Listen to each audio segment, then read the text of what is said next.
And good afternoon, everybody waiting there in the chat. Hello, welcome to the Spacebook and live Doctor Who talk again on a Tuesday afternoon, as is becoming somewhat traditional here on the Spacebook. Where am I? Let's come say hello to you. Where am I? You think I'd be used to this by now, wouldn't you? There we are. Hello. Good afternoon, everybody. I can see we've got a few people watching already in the chat. Yes, after last week's great success and riotous live stream, here we are again. 7 days go so quickly, doesn't it? But 7 days in Doctor Who, just like quite chaotic, wasn't it? Yes, the New York Comic Con a few days ago. Let us know what you thought of all that. I see we're also live, as well as on YouTube at the moment, live this afternoon. We're also live for the first time in the Type 40 Facebook group. I've tried to set that up a few times and it didn't work. I think it's sort of a bit more finely balanced over there. But if you are watching on Facebook, I see that somebody is. If you are watching on Facebook, hello, welcome to the show. And yes, as well as Rosie, who's always here to keep an eye on my toxic masculinity. Naughty. As well as Rosie, I've got a couple of people to bring in, as usual, here now. But who have we got in the chat? Lots and lots of hellos in the chat. Hello, everybody. Yes, first of all, he's our TV industry insider and the man who seems to be able to convert files on his Mac that I can't manage to, but he's quite the genius, the Mac genius I have found. I'm going to bring him on now. It's my friend, Simon Horton. Hello. Well, hello, Dan. I'm never going to be described as a genius on anything whatsoever. I don't know whether I was a genius on the files. I think I was probably lucky, in all honesty. Yeah, I probably shouldn't have said anything about that because people.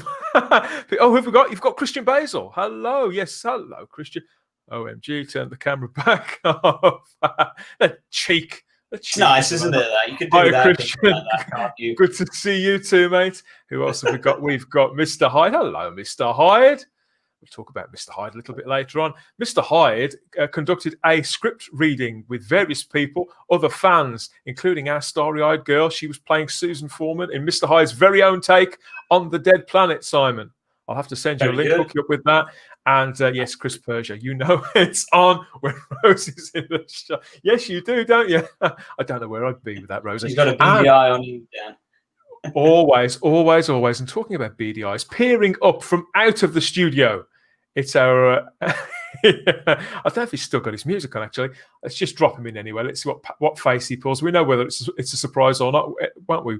Yes, it's the mega writer, the mega doctor, mega director, and mega fan of pretty much everything. The mega geek, Ian David Diaz. There you go. That's my surprise face. There you go. On his way to the death zone there, trapped in the old black triangle. Dear, oh dear, oh dear. Good I was literally going to take a picture of myself with the lines on the wall with my red jumpsuit on, just like Jodie. I was going to do that. But should we get it? Like I say, we don't want to get into. Should we get into it already? Yes, you're talking. You're talking about this, aren't you? Yes, new Doctor Who still images released the other day, guys. They put these out after the New York Comic Con panel, didn't they? How very exciting. This is all new on this. Yeah, I mean, 3 people sitting at a table, her scribbling on the wall. I'm so excited. Yes, these are. You may want to brace yourself, Simon, because if you think this image is exciting, wait until you cast your eyes on the next one. There you go. How exciting is that? Yeah. Oh, God, he's gone. Oh, he's good. Gone. The fan are back. I do Smelling love salts for Simon, please. Yeah. Well, you know what? What's his name? That picture's weird, isn't it? Because it looks like Brandy Walsh is saying that picture's weird, and this one isn't. Well, this one's weird, but they're both weird. It's like he's saying, "Where did you get your hair cut?" Yeah, it's like they're just like having a casual talk. I guess it's waiting for a boss. Nothing exciting at all, is there? No Daleks, no Cybermen, no planets. Not the most exciting image I've ever seen. I have to admit, it looks very much like Hollyoaks or something like that. Let's be honest. And Christian says she's being haunted by the silence. He means this, of course, with the little marks on the wall. You know what, Christian? I'd like to think it was that clever, but and that much a part of the mythology. But no, I think it's probably just as mundane as it seems. People are cosplaying this boiler suit look. I understand at the moment already. And I quite like the boiler suit. I have to say, I like the. It's actually, I've just realised, completely unbeknown, it actually matches the colour of my T-shirt today. Look at that. There you go. Well, she doesn't look quite so much of a prick as she usually looks, which Can I say prick? Yeah, I think you just did that. I have to be honest. I'm actually going to say something nice for the first time in my entire life about the Jodie Whittaker series, and I actually quite like that image. It's got really interesting. You needn't worry. I still won't be watching the new series. I'm seriously done with anything new with Jodie Whittaker. But I'm liking the image. The image is good. Oh, okay. A little bit of mystery, I suppose, and we do have a blurb of the special. We have. Where is that? Yes, because with all this that's going on, we have the Doctor is locked away in high security alien prison, isolated, alone, with no hope of escape. Far away on Earth, her best friends, Yaz, Ryan, and Graham. Her best friends, Yaz, Ryan, and Graham have to pick up their lives without her, but it's not easy. I'd have thought it'd be saying, "Can I get on your quiz show, please?" And he's going, "No way, you're not going to my quiz show." I'd have thought it would be pretty simple to get on with life without her because she didn't really do a great deal anyway. Old habits die hard, especially when they discover a disturbing plan forming, a plan which involves a Dalek. But how can you fight a Dalek without the Doctor? So hold on. I was taking this as being new series filming. This is obviously the Christmas special or the New Year special, whatever. Then this is the New Year special. Yes, we do have news because last week, yes, that's all that we have about the Christmas special. But that's the best image they could come up with. Yep. And it was filmed a year. That's why people are really quite disappointed. I mean, the fans of the era are very, very excited. Disappointed out there too. Hello, sweetie. There's starry-eyed girls back. Starry-eyed. Hello, starry. I'm saying hello to Starry here. And Christian says a friend of mine is saying about that picture. Are they using silence to erase the last 2 years? It is rather brutal, but yes. Can they do us all at the same time? Can they do this en masse? Do you think, Christian? Who knows? We can definitely go with that one. Yeah, we can hope. I'm certainly keeping everything crossed for that one. Oh boy, she needs to. They really need to change Doctor Who, don't they? I mean, I'm not even going to be watching the Christmas thing at all. Who's going to be watching it? Not me. But you know, there's going to be a lot of people that will watch it and claim they don't like the era, but they will watch it anyway. Let me tell you something. If you do, that means you're supporting and you're giving them ratings, which is what we don't want to happen. We want this show to stop now, so don't watch it. That's all I can say. There you go. That's a good point, isn't it, Simon? To vote with your remote control. Well, yes, I guess it is. The way I understand the way ratings are calculated, it doesn't actually make any difference anyway. Simply because the only ratings that they take that are taken into account are the ones from the ratings panel, and we know that is a finite number of about 1,000 people or something, and it's extrapolated up. So I would agree with Ian that if you don't like it, stop watching it simply because you're still supporting it in some way, but it won't actually be counting towards the ratings one way or the other, as far as I'm concerned. But my advice would be to you, if you're not enjoying it, just really do what I'm doing, which is give up on it, stop watching it. I stuck it right the way through the two Jodie Whittaker series, and I said at the end of that last one, that's it. I am not wasting another minute of my life on Jodie Whittaker or Chris Chibnall. Thank you very much. And I suggest you do the same thing. He was. You were very, very valiant in coming through for me every time with those reviews of Series 12. Oh, it killed really, but I couldn't do that to a mate all over again. Quite honestly. Did you guys see the SNL sketch with what's his name? Was it Bill Burr, or isn't it that comedian? I didn't know. Doctor Who sketch. No. SNL has they always have someone, a comedian that does the monologue in the beginning. Well, Bill Burr is a famous, well, not famous in this country, but in America, he's a famous comedian, and he did a lot of jokes about the lefties and the cancel culture. And he said one thing that really made sense. He said that when woke started, it was about people of color.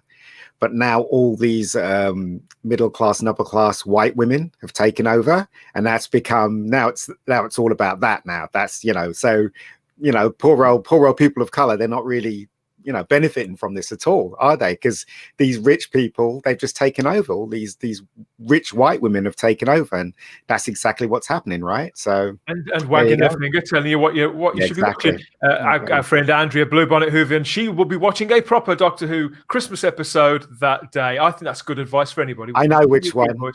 Dr. Mysterio, right? Because you're a lover of Peter. But I can also relate to what Christian's saying here. I am stupidly optimistic. Well, I'm just stupid. I'm stupidly optimistic that maybe this will be the episode that changes my mind and have a new hope for my show. I'll never begrudge anybody that sentiment. You know, for all that I agree with what you've said, Ian, I will stand up for anybody who feels that way at any point. Yeah, if you want to watch it. Bill Burr, Bill Burr. Clearly, I'm missing out. I don't know who this guy is, Simon. You don't know? He's one of the only comedians in America that actually speaks the truth and uses comedy to say it. So if you ever get the chance, type in on YouTube SNL sketch with Bill Burr, and you'll see it. And you'll see everything that he says makes sense of what's going on now. But he says it in a funny way. So, yeah. Get a chance to do that. Charlotte mentions about the Charlotte Shears. Hello, Charlotte. Hello. A few weeks ago, Charlotte says that she finds the lack of trailer suspicious. I think that's what a lot of people were surprised about, because they didn't premiere a trailer, Simon, even though we're only a couple of months away from this thing broadcasting. That it's been in the can, and presumably post-production was done months ago. Oh, it's because done, they broke. Months ago. But we know why. So presumably all they showed was that exciting image of the fan around the table. Two images. It's that fan but we around know the why. table. We know why, because it's failing. It's failing. And, an insider that I know is saying that they're watching everything on YouTube because now they feel YouTube's a threat. So basically watching everything on YouTube. They might be watching this as well. And collating. Hi, Chris. Exactly. Collating all the information so that they can make a trailer that will combat what we are saying. Well, in some ways, obviously, manipulate the trailer. So, yeah. In which case, I really hope they are watching, because if they are watching, I would say the thing to do, don't show it. Put it back on the shelf. Make some proper Doctor Who. Seriously, there's nothing you can do that will convince people. So stop wasting your time. There we go. Make no mistake, they do hate us. They hate people with a voice. I can live with that. At the show. They really do. And they're very upset. I hate their show. I can live with the fact that they hate me. I really don't mind you hate me. Despise what you've done to Doctor Who, in case you are watching.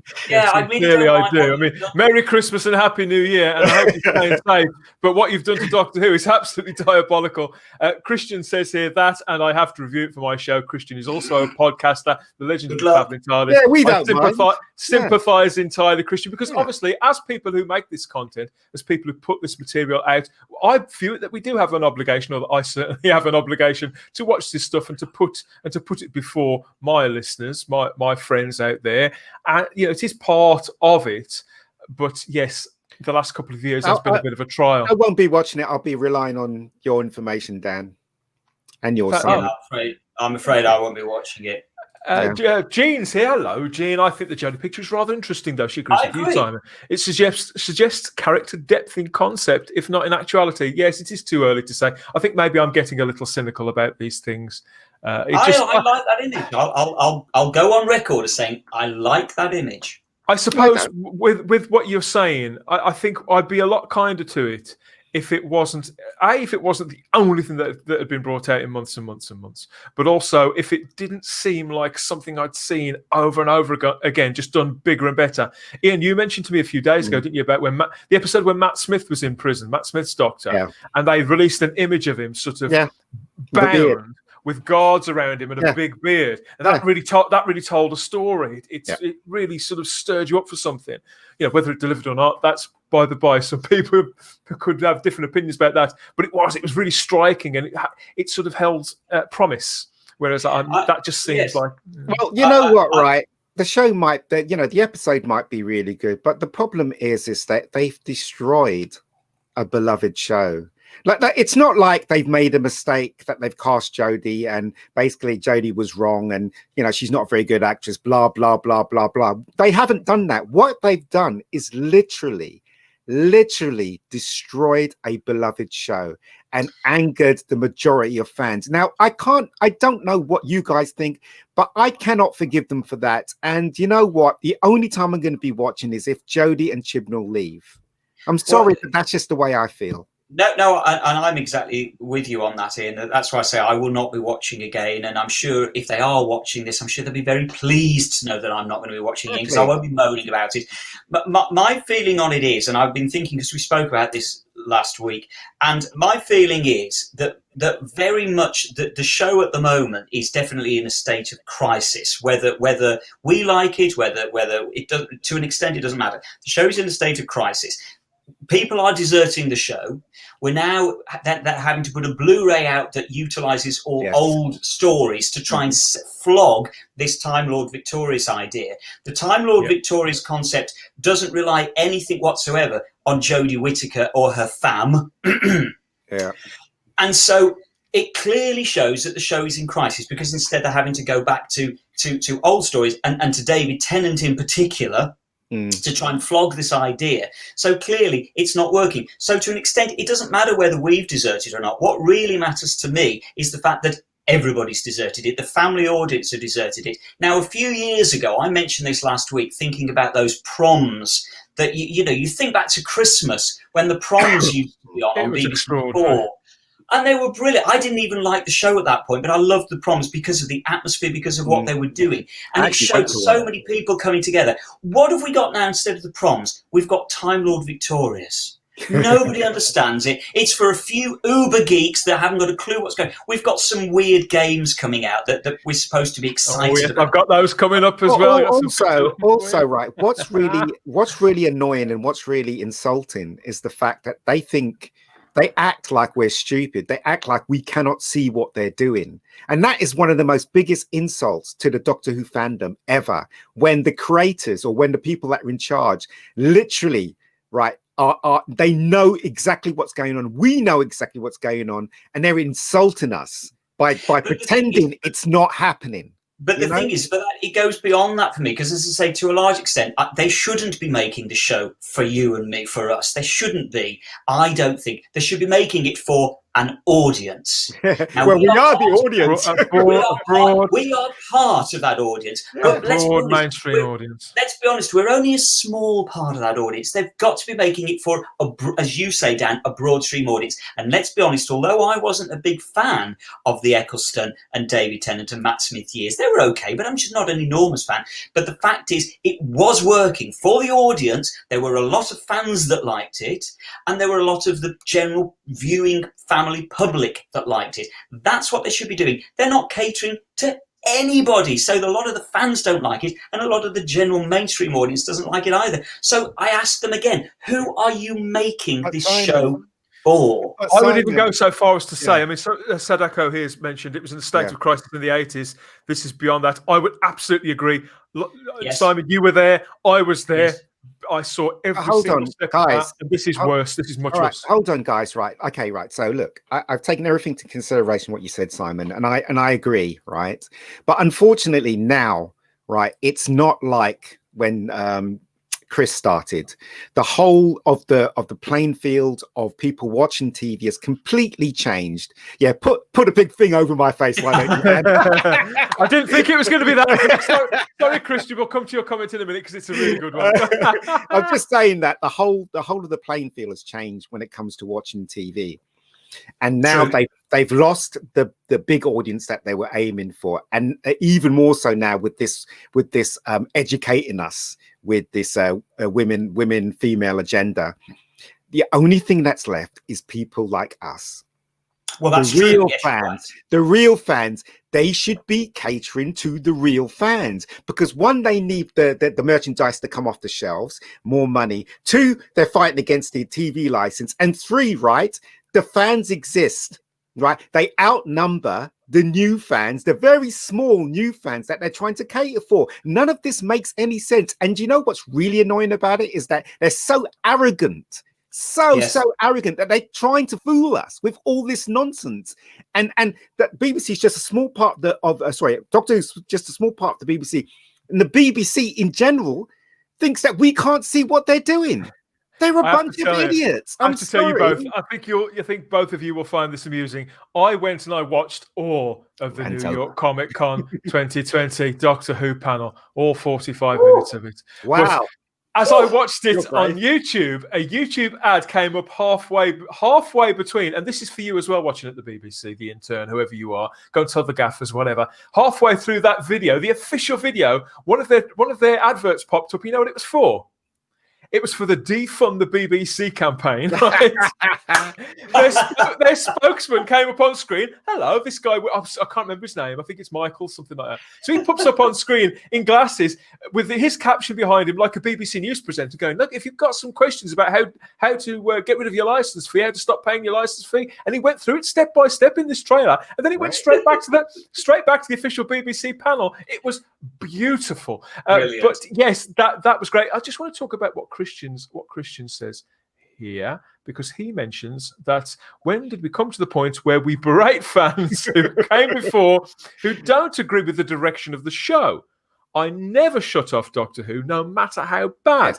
Yes, this season, I shut it off twice. Orphan 55 and Timeless Children. I never shut it off. You can see that this is months later as well. And you can read that Christian is still coming to terms with the fact that he was put in that position.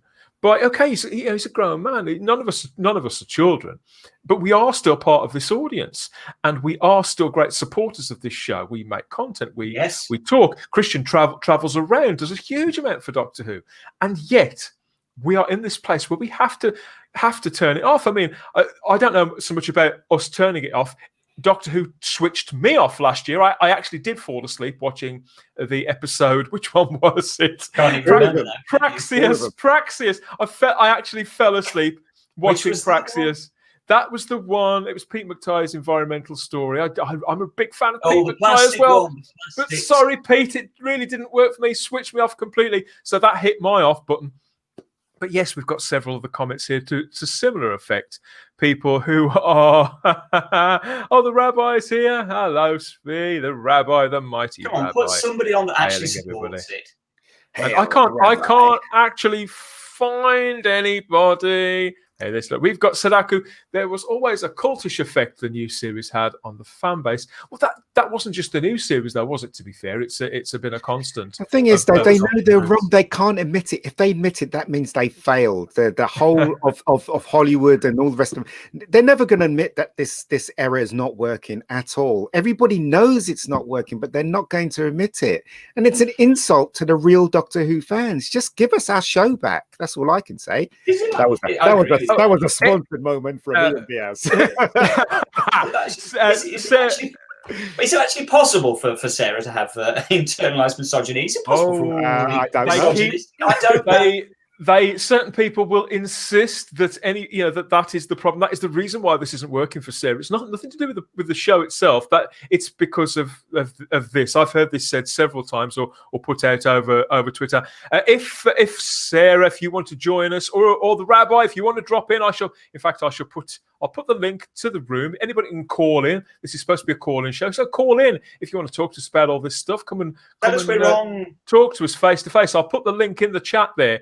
Anybody wants to come in, that can come and join us. Mr. Hyde says, this is a very strong view, but I think a lot of people feel the same way. It needs to be shelved until the world is ready for it again.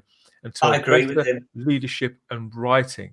I agree with him. I've been saying this for ages. We would be so much better just to let it drift away now. And this is what they should do while we're in coronavirus hell. They should just let it drift away now, and they'll bring it back in 2, 3, 4, 5 years' time. Who knows? However long it takes, and a completely new reboot. Forget what's happened and just restart again, just like they did in 2005. That's what it needs to. They should go back to the episode where Peter Bocaldi is changing. He changed to somebody else. We have a caller. We have a call, everybody. We've joined the tape. Charlotte Shields calling in. Go on, bring Christian. Hello. Hi, Charlotte. Did you enjoy your tea, Charlotte? Sorry? Did you enjoy your tea last time? What did you have? Oh, I can't even remember now. That's bad, isn't it? Nah, it's all right. I think it was probably a curry. I can't remember. A curry? Right. Oh, my God. Lovely. That sounds Make me feel hungry. Wonderful. Well, but whilst you're here, Charlotte, I was going to ask you if you'd managed to catch any of this. Had you caught the panel? Who's the girl? I watched it on a stream with quite a few other people, and we sort of made our own entertainment while watching it. This was the New York Comic Con stream. Wise. The lady in the top left is the host. I think she was actually from the convention, something called Metaverse, rather than somebody from BBC America this time. I've never seen that lady before. She said she was a lifelong fan, and she did seem she was glowing. To be fair, a lot more engaged than some of the people I've seen hosting panels before, and a lot more engaged than the woman on the right. Yes, Jodie Whittaker seemed like she didn't know what the hell they were asking her questions about for half the time, and had to be saved numerous times. No, it's and she had to be saved numerous times by Mandip Gill, who could at least remember filming the show. To be fair, and looks absolutely stunning there. Good God, Bradley Walsh was good value for money. He was... Bradley looked like he was hostage. We all joked. We all went. Are they like holding something like to keep him to stay there? He looked completely bored. I think it was a gun. Do you think he's chained to a radiator? That behind him, we just can't see it. That's what we joked. Speaking about held up, there's somebody here who's calling in from his den. He was with us last week. He's back again. Yes, there's some people just never learn, do they? Good afternoon, JT. How are we? Good afternoon, everybody. How are we doing? Hello, JT. Oh, fabulous. We're just basking in the afterglow. Basking in the afterglow of the New York Comic Con panel, JT. Did you see any of this? Oh, don't be daft. JT, you miss nothing, mate. You're fine. You literally miss nothing. How are you doing? Good. I didn't watch any of it. I saw bits. I didn't bits. It was on. I saw bits. Well, the thing that we all sort of commented on was there was hardly any detail. It's supposed to be a retrospective. It was advertised as a retrospective, and they talked about Joe Martin, Sasha, and that's about it. Do you know what's interesting? Yeah, that's true, do you know what's interesting? What you call it? Jodie. Jodie is behind a white wall, but what's his name? Bradley Walsh definitely looks like he just got up from his bed. You know, he's in his bedroom. And he literally just got up. It's like, oh my God, it's supposed to be on. I haven't got time to brush my teeth. I haven't got time to comb my hair. Nothing. All right, I'll just stay there. Yeah. What's my name again? What's my name again? Like in a blue screen studio to me. It looks like he's doing chroma key. I was just going to say that. Was he filming The Chase or something like that, or whatever? You know, he's usually dapper. He's probably got a blue screen studio set up at home by now. I would imagine. Probably. Yeah, probably has. Probably. Yeah, Mandy Gilt, whatever her name is, she looks like she literally went out of her way to make herself look great, didn't she? Or maybe she had a makeup person there, because she looks great there, doesn't she? How long was this thing on for, the Comic-Con thing? How long was it broadcast? Too long, about 45 minutes. It was broadcast. It was put out, and people. Charlotte, you were actually watching it as it premiered live on their channel, weren't you? Yeah. But it was pre-recorded, I understand. Oh, was it? Yes, it was pre-recorded, and they had like 3 setup questions that were obviously screened beforehand to be given to them. And still, Jodie got it wrong. So I've been told. I think. I don't know what your. Go on, sorry, Charlotte. I was going to say they tried to make her explain the festive special, and she just failed. The other 2 had to literally explain for her. It was quite funny to watch. Oh dear. What I think it is, to be fair to Mandip, I mean, Tosin has gone and got himself a pretty damn good job leading a show with HBO, isn't it? Yeah. Yeah. So I would say that, she would want to look her best if that panel was going to be seen by people. It's a way of, to take. But she was the only one that made the effort, though. If you look at all of them, she looks like she was the only one that made the effort. I mean, look at Jodie. She looks like she's just looking after her kids or something. You know what I mean? I won't knock anybody for that, but I did notice that Mandip looks $1 million. Yeah. What have we got here? Does JT have a middle name beginning with an N by any chance? We will never. Tiberius. James Tiberius. That's his name. Yes. The reason why I wanted to talk about that panel as well, and Charlotte, you were there. I understand you were probably hanging on every word, weren't you? I bet you have only just recovered from all the tension. But at the time, I was so excited.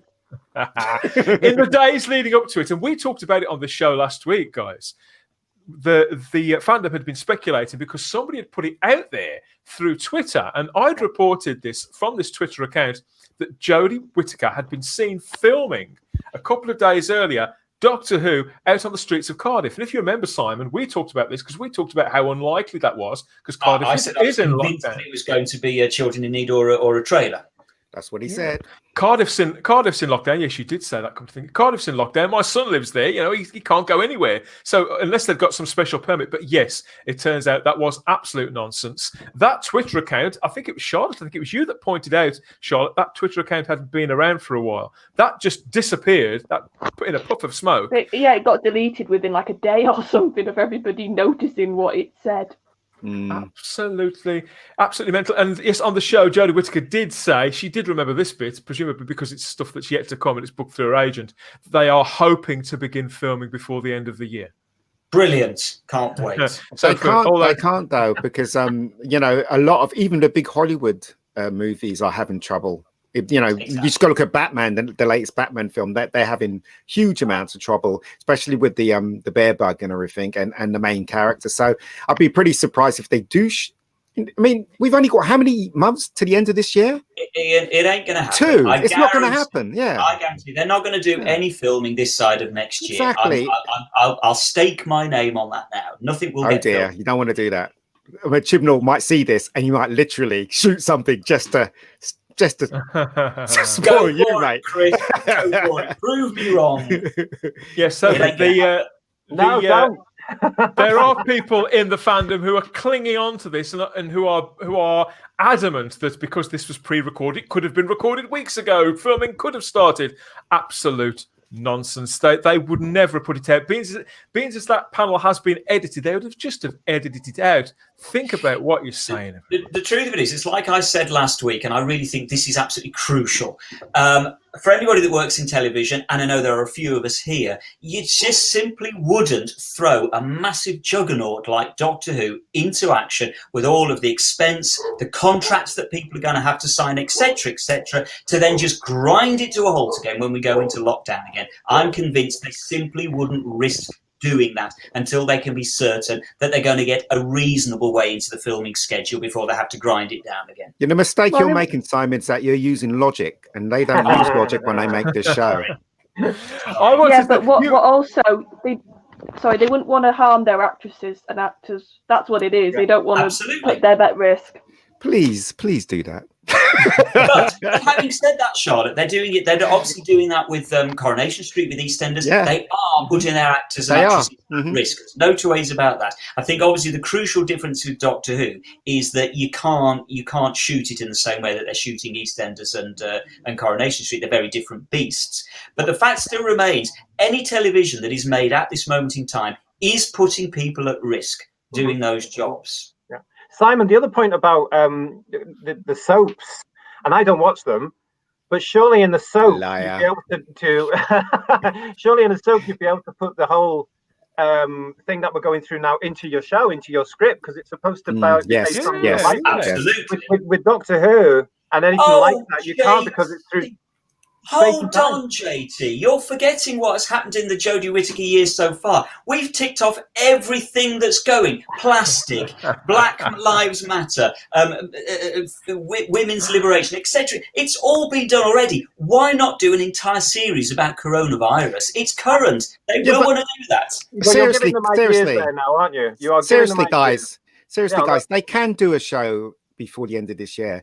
All they have to do is get a writer in that could write something that's basically in one location, say the TARDIS, and use green screen to put them together. It's very simple. I've done it loads of times when one actor wasn't available and I had to shoot green screen so it looks like they were in the same location, whatever. It is very, very simple. And if they got a clever writer, and this is where the whole plan falls down because they don't have anybody clever on their staff. If they have a clever writer, they can write something that's quite contained and quite small just for one episode for a Christmas special. They can do that.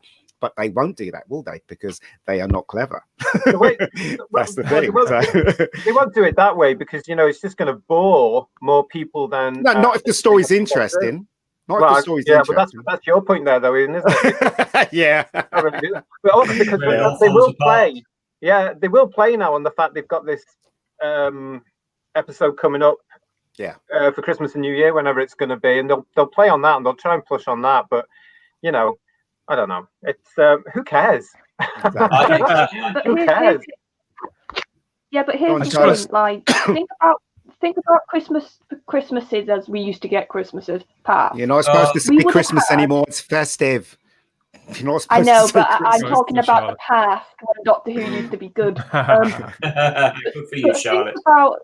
Think about the amount of promotion a special would get. We would have had a trailer. We would have had like little spots by now for the special. Nothing. And I said this on the group, and I think the BBC is very scared of reception right now, and I think that's why we didn't get a trailer. I think I've got a feeling. I know some people are optimistic about this special, and God love them, but I think this could be I think Chris has possibly put too much in this special. He's gone too bombastic, too many elements, and it's going to be a mess. And they know this, so that's why they haven't done a trailer. A mess from Chris Chibnall? What are you talking about? Just before we, even by his standards. I think you're right, Charlotte. I think the BBC are running scared to a large extent with Doctor Who now. They're very nervous of it. Doctor Who has made them nervous. They've never known what to do with it, and now they sure as hell don't know what to do with it. Yeah. And so I think they are. I do think they're nervous of Doctor Who right now because they're terrified of the reaction. We do have somebody who's made a comment here. I do apologise. In fact, let's see. Sorry. Let's get this up. Let's get this up like this, and we can read it like this. On all seriousness, this is somebody in the Facebook group. I can't actually see who post these in the Facebook group. I'm not really sure why they have it set up like that. On all seriousness, I like Jodie. She's a fantastic actress, and she's doing her dream job. Beep! I'm going to stop you there. We have no evidence at all. This is Jodie Whittaker's dream job with the best will in the world. I would argue she never remotely considered applying for this job before and isn't that interested in it now. She's actually doing it. Well, don't forget when Chibnall asked her to go for a meeting, she automatically assumed it was to be a villain. Yes, so I think we can forget that. I appreciate the generosity of this state. She may not be everyone's favourite actress, but she's wonderful. If you're enjoying it, I'm genuinely really happy for you, truly. The blame lays squarely on the BBC and not Jodie. Chris Chibnall is having a go, but it's a completely different product to the one that ended in 1989. Well, it is it's a different marketplace. The product actually isn't that different. The marketplace is different, though, which I think we've addressed that already. The blame lays squarely at the BBC and not Jodie. I think the majority of the blame may lay at the BBC. But the fact is, and I mentioned this last week, the longer this rolls on, the longer this state of play remains in state, the longer that character doesn't grow and the further the division that are widened between the show and the audience, the longer that carries on, the more I'm afraid that I start to afford a significant proportion of the blame on that actress. But hold on, can I just say something?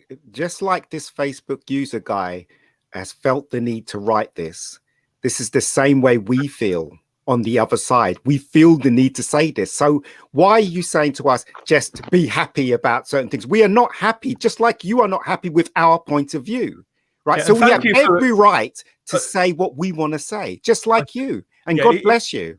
Can I just say thank you for the comment. I mean, this person says, I believe you will be happier than constantly being negative. I mean, we're not constantly negative, certainly. I'm happy. Just to let you know, I'm happy. But thank you seriously for your concern. Yes, the whole thing with this era, you mentioned it earlier on, Simon, how they have to keep sort of propping it up by various means. And somebody sent me this image yesterday. I think it really summed it up quite well, leading into a discussion about merchandise, because I wanted to talk a little bit about merchandise today. But yes, this was what was sent to me. Oh. And please take it off the screen. Well, I hate that stupid logo. Is this about the fact that they're trying to cram Tennant's version of the Doctor into everything to do with Whittaker? It is. Now, at first, I couldn't quite see it, but yes, of course, there he is in the background, the 10th Doctor. Really badly photoshopped in. I mean, they've literally just cut it out with a pair of scissors, haven't they? I think it's a fan thing, isn't it? I don't know if they're criticising the fact they're putting Tennant's version in because they may think it's going to boost sales. Thank you, Darren. Yes, I think that's exactly what it is, Jetty.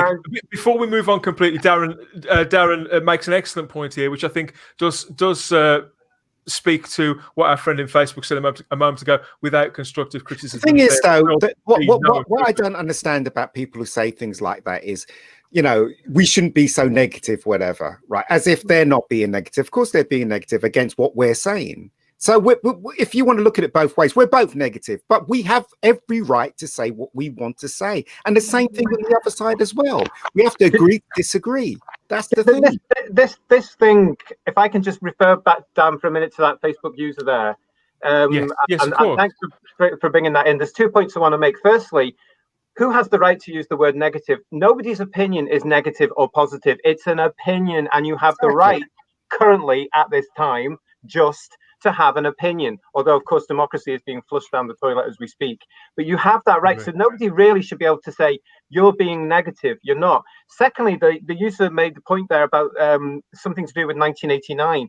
This show was brought back in 2004 for 2005 deliberately to say it's a continuation of the 63 to 89 series. You were presented with incarnation number 9, Christopher Eccleston. We had references as it went through to the past. It's supposed to be the same show. And that's why I think a lot of us are upset with the current one, because from the Chibnall era onwards, it's not the same show. I said this last week, I'll say it again. It's not the same show. And instead of having the balls to reboot something and do a spin-off or whatever, they just said, look, let's completely change this classic British legendary show. And that's what's ruined it. So actually, as far as I'm concerned, the show ran from 63 to 2017. That was a continuation of the show. This is not. So I don't think anybody has the right to say anybody's being negative because it's a point of view. Good and point. B, you can't look at the point that actually yours stopped in 89 because that opens up a whole new debate. It didn't. It was brought back. Can I just make one final point on this whole issue? Sorry. You can't. Simon. Because this and I thank you again, Facebook user, for your comments, and we all take it on board. But actually, the fact that you felt the need to say that actually to me highlights the problem here. It is dividing fandom. And this show is now dividing fandom. We're now arguing over whether we could be negative or not. That really worries me. We shouldn't be. But no, you know what I'm saying. You know what I'm debating. Yeah. We shouldn't even be debating this. It's dividing. No. That's not true, Simon. We do debate. I mean, I remember like years and years ago when I'm still a Star Trek fan.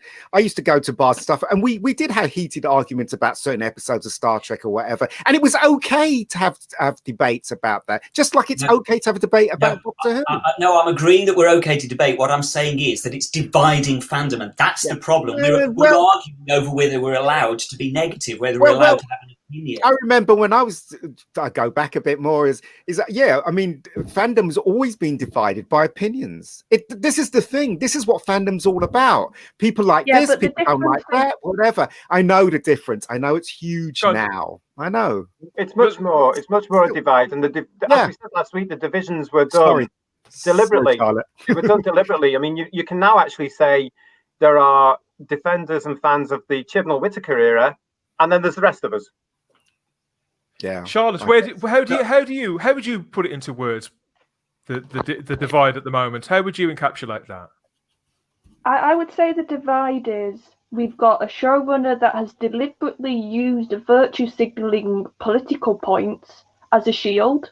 He did that as soon as he cast a female doctor. He knew it'd be critic-proof. He knew he'd have an inbuilt defense that people like Starry, people like me, if I was more online, would be called sexist, even though we're women, because we don't like the current run. And also, the difference is, other showrunners, they built on the past. Yes, they changed things. Yes, they might have tweaked little things or added stuff. Yep. But it's Chris Chibnall has literally gone back to the origin of this character and said to the collective fan base, you were lied to. My version is the true version. All that history for 50 plus years. And I'm not even a classic fan. I came in 2005, for God's sake. But even I can say, no, what he's done, he's taken all the classic fans, he's taken all the built-up love and legacy of this show, and has said, do you know what? That means nothing. Yeah. My last two series are more important than all those past showrunners. And that is what's caused the divide, because we've not had a showrunner that has deliberately targeted at the legacy of this show before. And that's what Chris is. I would go as far as to say it was not about targeting the legacy of the show; it's about targeting men. That's basically what it's about. I think the BBC is ashamed that they had 12 male doctors now at this moment in time, and they want to eradicate that. That's true. JT, a moment ago, you mentioned a little bit about all that, about the divide, how this show is a continuation. It was designed to be a continuation, and although there is a natural divide when a show is off screen for a long time, and that can take a little while for that to shorten for people who've come to it later to get on board with the old stuff. I would argue that the divide now, I break it down into three. There's classic Who, new Who, and then there's not Who, which is everything that Chibnall. I view the difference between what Chibnall has put in place and how he's run Doctor Who. The difference between that and everything that came after 2005 is much, much greater than the difference between 2005 and the classic show. I think this seems like a totally different show at its heart, a totally different central character, not just from the outside, how she looks, but internally as well. The character, I mean, the rabbi says quite regularly, she's a total moron. And to be fair, I don't. The character is written as stupid, insensitive, disinterested, and almost powerless, really. Yeah, but you know what, right? It's okay if, it's not obviously okay that she's a doctor as a female, but if they just had her as a female and they went from the point that it left off at and kept going, it would have been all right. Well, kind of all right. But what they did is they went back, right, and destroyed everything that everybody loved about Doctor Who. Him being a Time Lord, him being a male, him being born a male, all that stuff, they destroyed it and retro it so it fits the feminine agenda. And that's the real attack, not only in Doctor Who, but most of the shows that are on the BBC and a lot of the shows and films now across Hollywood. Ian, what they're doing. So actually, all of you really, come to think of it, but I want to know how it makes you feel. We saw that caption a moment ago. I want to know how it makes you feel when you see new products announced like this that was announced this week, and there's Jodie Whittaker's Doctor, but with David Tennant's Doctor there stood at the side. This is a new computer game that's coming out, The Edge of Reality. It's a sequel to a game that was put out called The Edge of Time. In fact, I've got a little bit of a blurb here. This is the official release from the BBC. The world of Doctor Who is expanding with the release of these new adventures. Join the 13th Doctor and the 10th Doctor on a quest to save reality in a new console and PC game. Thing is, though, when I see pictures like this, I try not to look at, for instance, sometimes I go on the Type 40 Facebook page and I see pictures that come up, and it makes me upset. That makes me upset because obviously she's not as popular as Tennant, and the BBC and whoever created this is trying to say that she is. They're trying to make something that's not true a reality by putting out this stuff. For instance, right, the logo really pisses a lot of people off, but they continually trying to make you think that this is a reality of the situation, but it's not, right? A lot of people don't like that logo. A lot of people don't like Jodie, but they keep smacking it in your face. But how are you supposed to feel about that? Problem being, since I bet in the game, you can't actually get her killed. Hello, problem. Yeah, exactly. Can I make a couple of points? I'll just come to you next, JT, because obviously you're a big merchandise collector. You're a big advocate for this sort of thing over the years, but now you have drawn a line, haven't you? You have stopped. How do you feel about this? What are your instincts? Well, first, I'd just like to bring something up that Ian said, and I'll come back to that, Dan, in a second. Okay.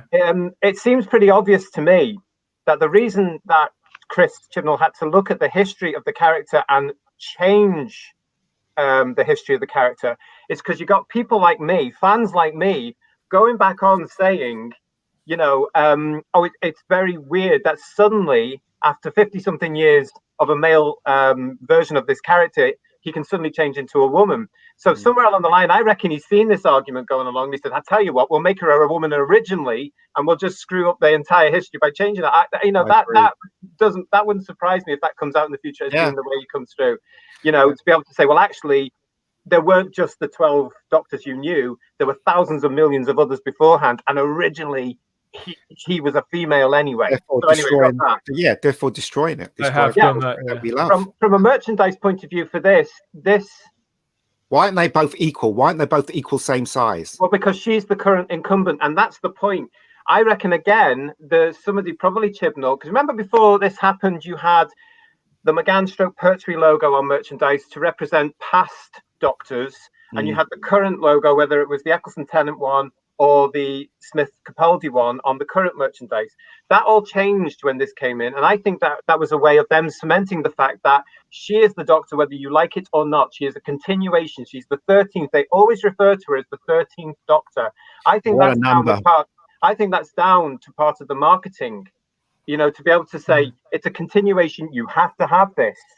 We don't have to have it, because if we watch it, then that means we're endorsing it. No, but you know what I mean? That's their mentality, isn't it? To be able to say she is the Doctor. She's number 13. It's always 13, 13, 13. It's trying to drive it into your head subliminally. What a number.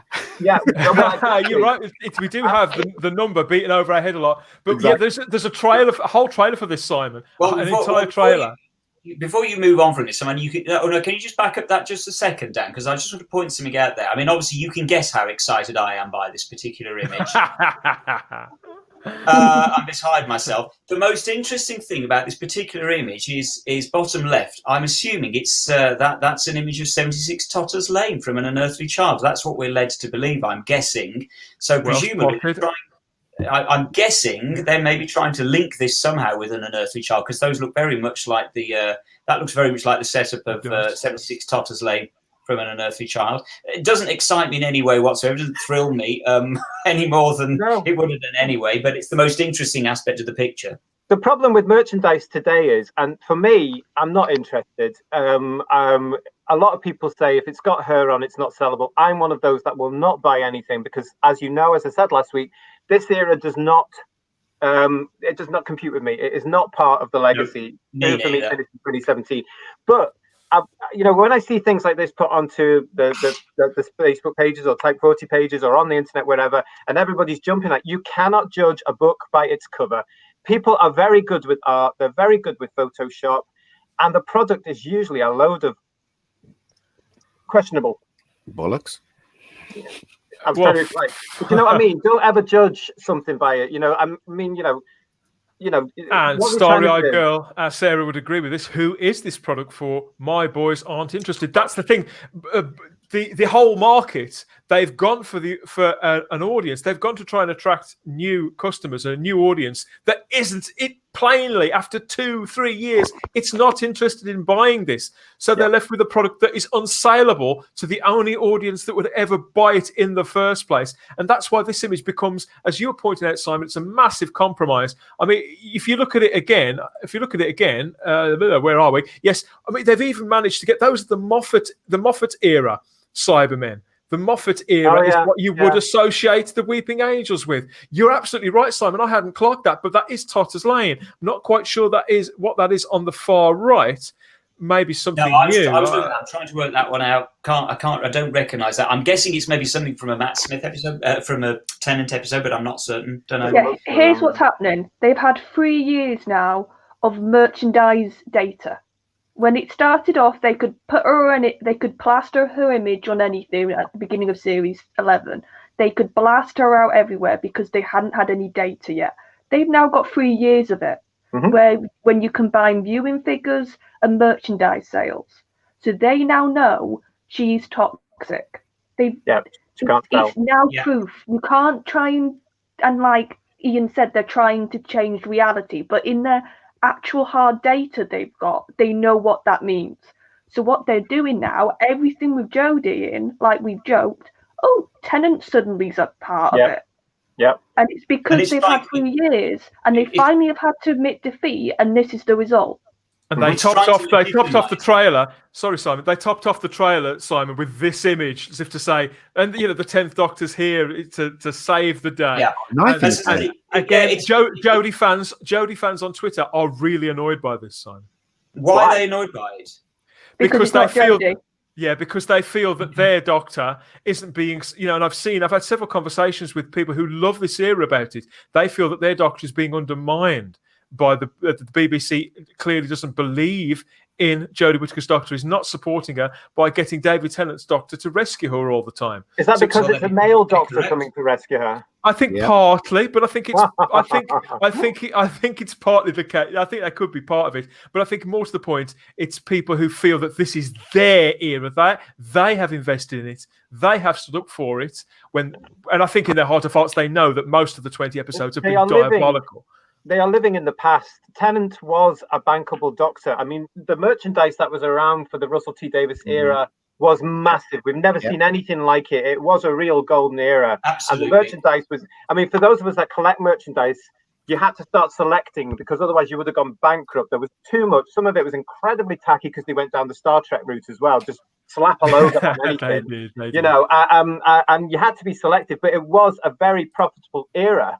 And now, of course, that's gone down there. And Charlotte's absolutely right. I mean, when you see the Chibnall era sonic screwdriver for $3.99 in Argos because they've got surplus amounts of this, when you hear that the B&M deal, where the B&M character options figures had to include a 13th Doctor range plus the sonic screwdriver to get them into the store, allegedly, so I hear, that says something to it. When they were selling off the 12-inch action figure of Whittaker for $2.99 when it was originally, what was it, $29.99? Yeah, it was 30. It was 30 quid. Yeah. Yep, and then it went down to something like $19.99. It still didn't sell. Then it got remaindered. Argos and B&M were selling it off at $5.99, and then it got remaindered to $2.99, and the bugger still didn't sell, and they had to send it back off a massive They're loss. not going to admit it, though, are they, JT? No, they won't. I think they don't admit it. I think this is part of it.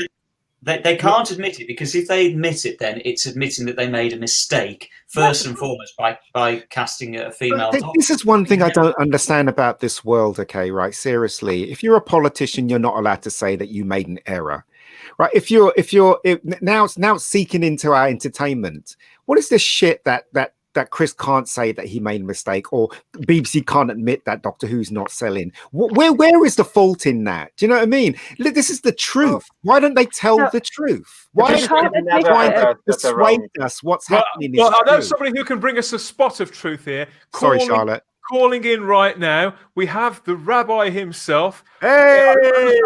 He's midway between prayer and streams of his own, but he has joined us. Hello. Hello. You're catching me making a coffee for my stream in half an hour. So yeah, that's it. Right. First, it's a shameless plug for my stream. But secondly, about the game, right? The VR game. This is what I think. This is what I think the story is with it. That it's been in development. These things take 2-3 years development, right? So it's been in development since before Jodie started, right? So they built this game. They put a ton of money into it.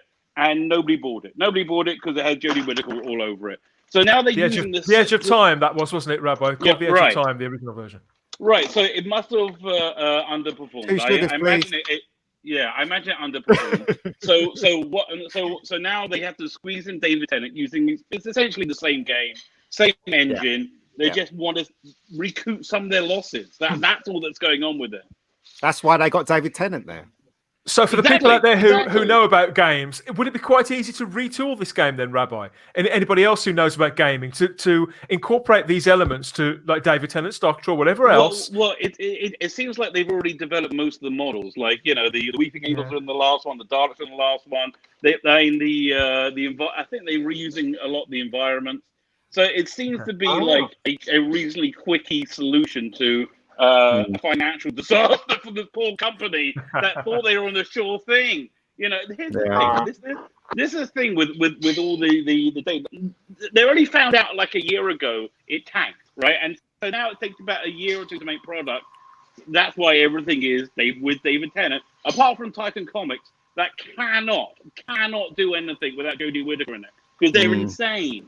Lord Thoth, I just want to say hello to Lord Thoth because he's been here the entire show and I haven't said hello yet. So hello. The art could be changed easily. He agrees with you completely, Rabbi. The game would require some retooling. Financially, it might not be worth it. Yeah, that's true. That's very true. I mean, they're just praying and for their investment. Charlotte. And there's also another game. There's also a second game, which I found interesting. I feel like right now, whenever they release anything, there's like another option they put out just to make money. And so with this is for mobile devices, isn't it, Charlotte? Weeping Angels game. Yeah, which has got Osgood. It's got where's nothing Tim to do Shaw? with Jodie. It looks like it's completely. Yeah, where's Tim Shaw? Where's Tim Shaw? Where's the game with Tim Shaw with the stupid teeth man? No, what the that's hell? the point.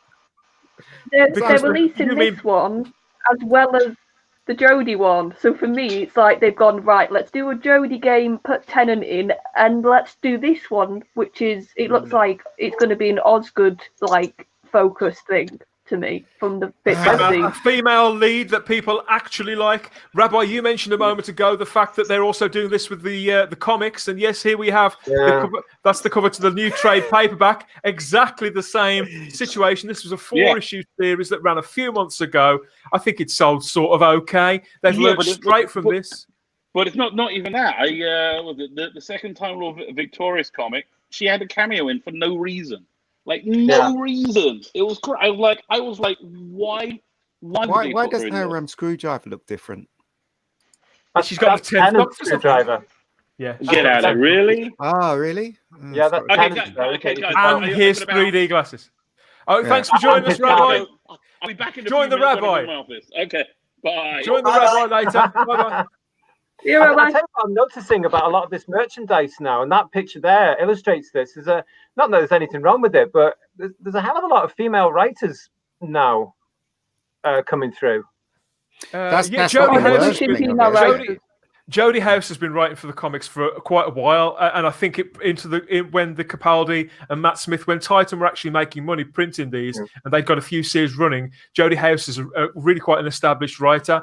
Roberta Ingranata, not so much as an artist. She's sort of come through in the last few years. I'm not the biggest fan of her work, but I like it's likenesses. I don't get the likenesses. She's quite good at sequential storytelling. But yeah, this was a 4-issue run, as the Rabbi said a moment ago. They've put this out. They've dripped this out over the months, but they've already started the next chapter of it. It's all got completely muddled. We've got, who else have we got? I thought, and yes, as Problem Being says, I thought she was supposed to be a time lady. Yes, of course it says A Tale of Two Time Lords on there. So yeah, you can't say that anymore, I'm sure. So yeah, Simon, I'll say it, and I'll get the women card so they won't have a go at me. Simon, you've been a lifelong collector of merchandise as well, and somebody who understands marketing. I mean, what are your instincts about? Is this clear that they're trying to rescue the brand? What's clear to me is it's like I said at the beginning of this, which is that the show is in absolute crisis. And so here we are, we're discussing these little itty-bitty games that nobody gives two stuffs about, let's be honest. Whereas I go back to what was happening, as JT has said, you think of the merchandise during the Tennant years. I know I keep coming back to this, but honestly, go and look at an old copy of one of those proms. That's the audience you want to be going for. That's the adoration that this show has had.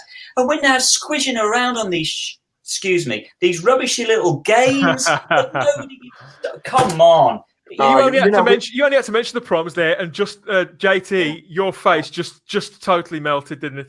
Well, we're never going to see the like of the proms again, and we might do. We might. What an atmosphere at those.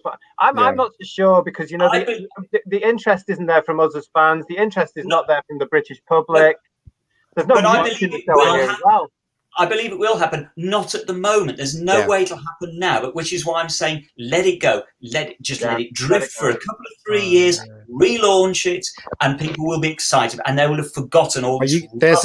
There's a problem in what you're saying, though, that for it to change, the BBC has to change. Remember, the BBC has their claws into Doctor Who, and every show that they make has this feminine agenda going through it. There is no mistake. There is no argument. This is what's happening. And if BBC is still hold of Doctor Who in the next 3 years' time, it's not going to change unless that new fella that stepped in literally comes out and says, we're changing Doctor Who for the better. If that doesn't happen, we know he's full of crap. Dan, that stuff just showed there with the game things. Is that part of the Dalek cartoon as well. Then what? I don't understand. No, this is completely that. Is it part of Time Lord Victorious? That's on-screen gameplay. It's not connected to Time Lord Victorious in any way. It seems to be something they've been developing for a long time. Something they tried to rescue. There was another game they put out as well, which had story elements where I think Katie Manning was actually voicing some of the story. I can't even remember that. Was that called Doctor Who Infinity? Charlotte, do you remember that? Oh, wasn't that like a match-free game? Or am I thinking of something else? Think of something else. The fact is, they can't seem to get Doctor Who games right. I'll be honest, I'm not a gamer in any way, not on mobile devices or PCs or consoles. So it's all sort of goes past me, and I get them all mixed up. But the general opinions that get fired back at me is, "Oh, Dan, when are they going to make a good Doctor Who game?" And I don't really know. Make a good Doctor Who. You know what this? Sorry, go ahead, Charlotte. Did you not remember they used to have little free games on the Doctor Who website for Chris's run, and I actually thought they weren't too bad, like for little free games. This is how bad the error is, right? Yesterday I sat down and I watched Doctor Mysterio, and I hated that episode.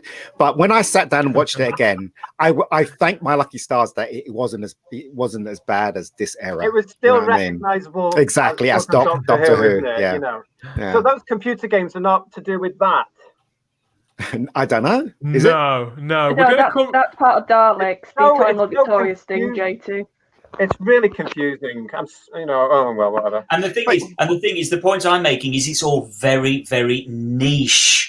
This is the thing. This is not for a mainstream audience. The people out there don't care about Time Lord Victorious or about Edge of Reality or whatever. They don't care about that. They want to see some good Doctor Who that engages them in a mainstream way that they can sit and watch while they're eating their Marmite on toast. That's what they want. This is obvious. It's obvious to everyone, especially Doctor Who fans, that we are the audience, right? And if I was Chibnall, if I was in charge of Doctor Who, and I know that this is what's happening now, I would literally aim at the old fans, because that's the only way you can drag this thing out of the coffin that it is in. Though, Ian. He dared. I know. That would be admitting failure.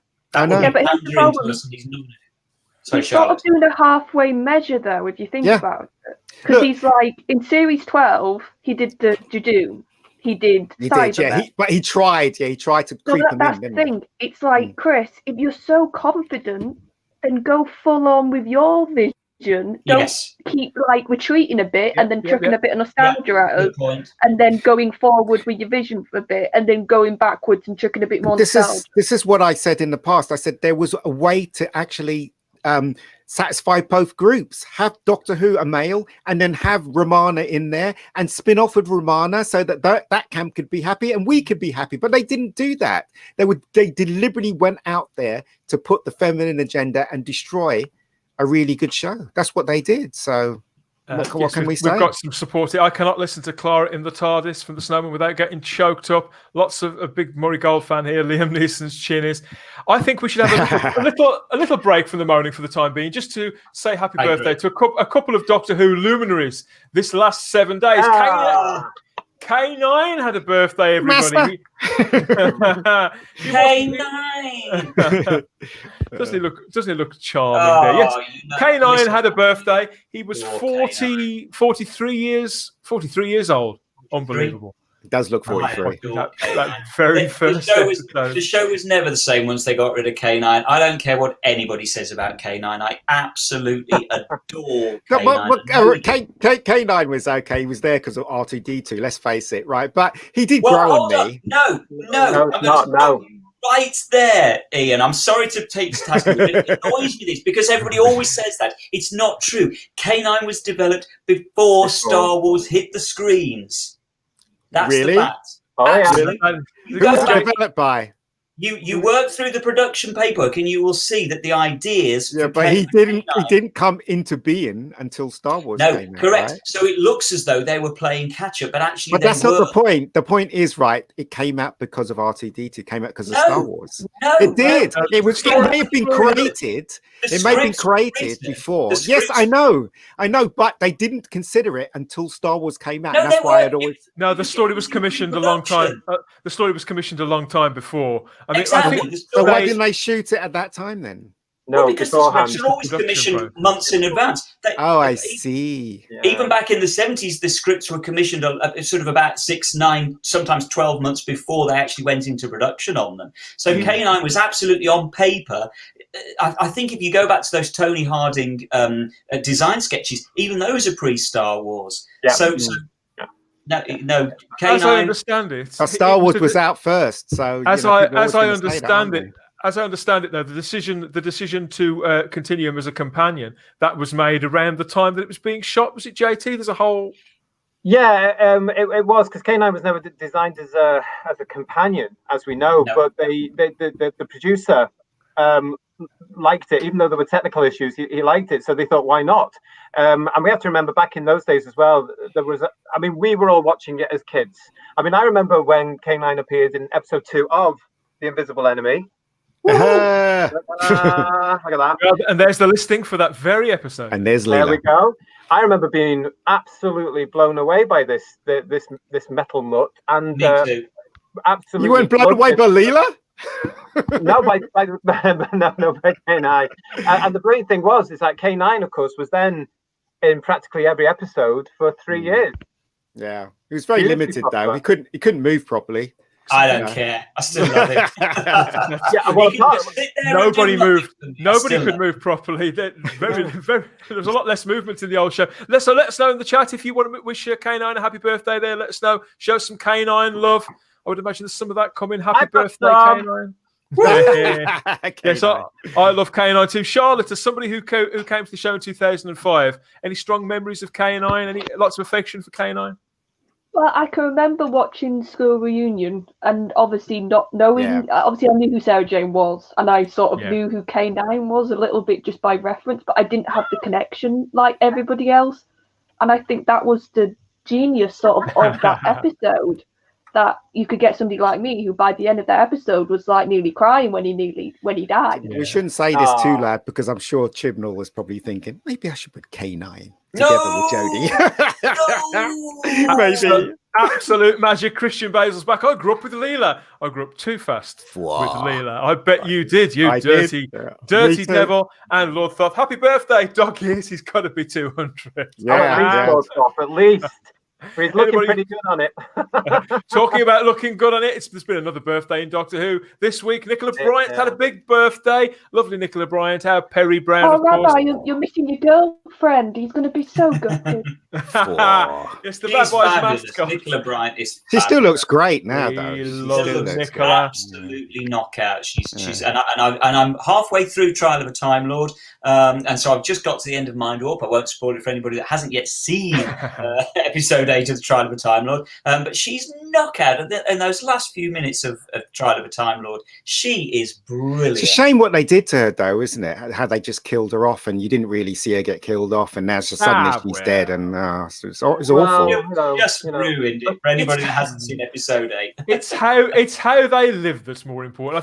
I think that Nicola Bryant was always totally engaged with whatever she was doing, even if the material wasn't particularly good. I loved everything that she did, all bright-eyed, enthusiastic, and so loyal to the Doctor. And I love the bond that her and Colin have got together, Simon, as well. I mean, look at she was so poorly served by some of the stories, as was Colin. And this is why once the Trial of a Time Lord comes along, that's the one joy about the Trial of a Time Lord, is seeing Colin and Nicola actually having the on-screen relationship that they should have had right the way through. And again, in those days, it was very innocent. They put Perry in and Leela in for the dads, basically, in those days. And when I look back at it, I see nothing wrong with that. But today, if you did something like that and you had a clad female assistant, everybody would be up in arms. The problem is, back in those days, and Simon, I totally agree with you. Remember that thrill at episode 8 back in October '86 when it was you just went, oh my God, I remember that very well. But the problem if you did something like that, now you're right, Ian, but back then it was all about character. It was about the story. And Leela came from an alien planet. That's right. And that's how people got away with it. And I remember, we didn't necessarily notice all that stuff because we were engaged with the story. And as a 7-year-old, it was perfect. And how they played with it with Lou as well, the stories. I mean, when you get to Talons, that classic story, Talons, and she has to dress up, she doesn't like it, does she? And no, she doesn't. Yeah, she doesn't. Get me out of there. Yeah. It's about character, whereas now it's not necessarily about character. Now it could actually be about agenda and virtual signaling. Well, who are we going to upset? Who are we going to upset? Who's that about? Who's that about? And that's a problem with TV a lot now, and that's why they miss an awful lot, I think. Yeah. Is that why the writing feels so lumpy sometimes, do we think? The rabbi says here, I never miss Nicola Bryant. We've got a lot of love here from Nicola. And yes, we've got Christian Brazel says Nicola will look great at 300, better than some people at 30. Yeah. Well, sometimes looking forward to the eventual, I'm sure, 4K. Everybody thought she was American as well, didn't they? Everybody thought she was American. Yeah, we all bought it. We all brought it. For years, I thought she was American. Yeah. And what I find absolutely incredible is the fact that it was only right at the very end that she actually came clean about the fact that she was American. Yeah. So throughout the run of the show, even in studio, in rehearsals, she was having to put on that American accent because people didn't know, even in production, that she was an American. You've got to take your hat off to it. It must have been a nightmare to keep that lie going for all those years. Yeah. It convinced me. The accent completely convinced me. Sorry, Americans watching. I've got lots of American friends here, and I know it's probably awful. But yes, I did. I remember seeing her behind the scenes talking on the special features for one of those Bill Bagg shows, The Stranger, and hearing her talk in her proper accent for the very first time. I was distraught. Really? There was a time, actually, if you were watching Saturday Superstore in the 80s, she didn't play Perry, and the accent wasn't there. Yeah. And if you go back and watch them now, it slips, there was one where they were on with Mary, God love her, to talk about the panto that John had put on. Yeah, you're right. I remember that. Sarah Green was on that one as well, because that was Sarah's show on the Saturday morning with everybody. But if you look at that, Nicola doesn't necessarily. And the thing about Superstore as well, John would always be over there watching everything that was going on.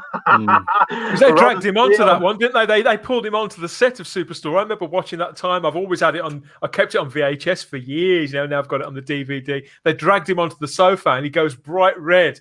Because they sort of needle him a little bit. In fact, they're dressed up in their panto outfits at one point. Yeah, they were. Mary Tam's there. And yes, her accent, it does sort of start to drift a little when you know that it's not real. Yeah, and those are the days when you used to have the principal boy was played by a girl. Who would have thought it? Nah. Those were the days where you'd spend a Saturday morning going, on a phone. You're going, oh my God, I can't get through. We're losing our story-eyed friend here. Bye-bye, Sarah. Enjoy your dinner. Thanks for another excellent chat. See you all later. I used to watch Tiswas though. I never used to watch. I was a Saturday Superstore in a swap shop. Tiswas for me, man. I used to balance them up because you would never get Doctor Who people on Tiswas. No, I always wanted to. I mean, I saw Tom, I saw Liz, I saw Lou, I saw Sarah Sutton, Peter Davis. You didn't get Duran on Tiswas either. Yeah, it was a huge show in those days. In a way, it's sad that children's television hasn't kept that going there because that was a great way to publicise Doctor Who. Yes, because the actors would go on there, they would give away merchandise in the competition. Kids today don't know their ball. But the TV's completely changed now. It's a completely different thing, isn't it? I mean, kids are looking at their phones all the time. Yeah, kids don't even watch BBC. There've been no point putting some swap shop. In fact, the only kids that watch BBC kids shows are the very, very young, like the 2-year-olds, the 3-year-olds. Yeah, that watches, was it Paw Patrol and stuff like that on TV. They're glued to that stuff. But kids that go beyond 5, 6, 7, or when they get a phone, it's when they get a phone. That's when. I'm hoping that's an accidental misspelling there, Darren. Was this a referee's decision? Was it have to get the linesman involved?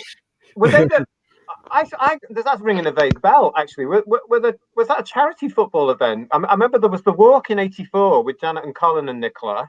But I do vaguely remember. Darren, can you let us know? Was that a charity football? Was JNT there as well? Let us know. I can't remember. That's ringing a vague bell in my very distant memory now. Let us know in the chat. Lots of memories of. We've got to have Christians from America, of course. I truly think you're all You are all really American and making up your American accents. Yeah. So that's yes, we are. Of course we are. Of course we are.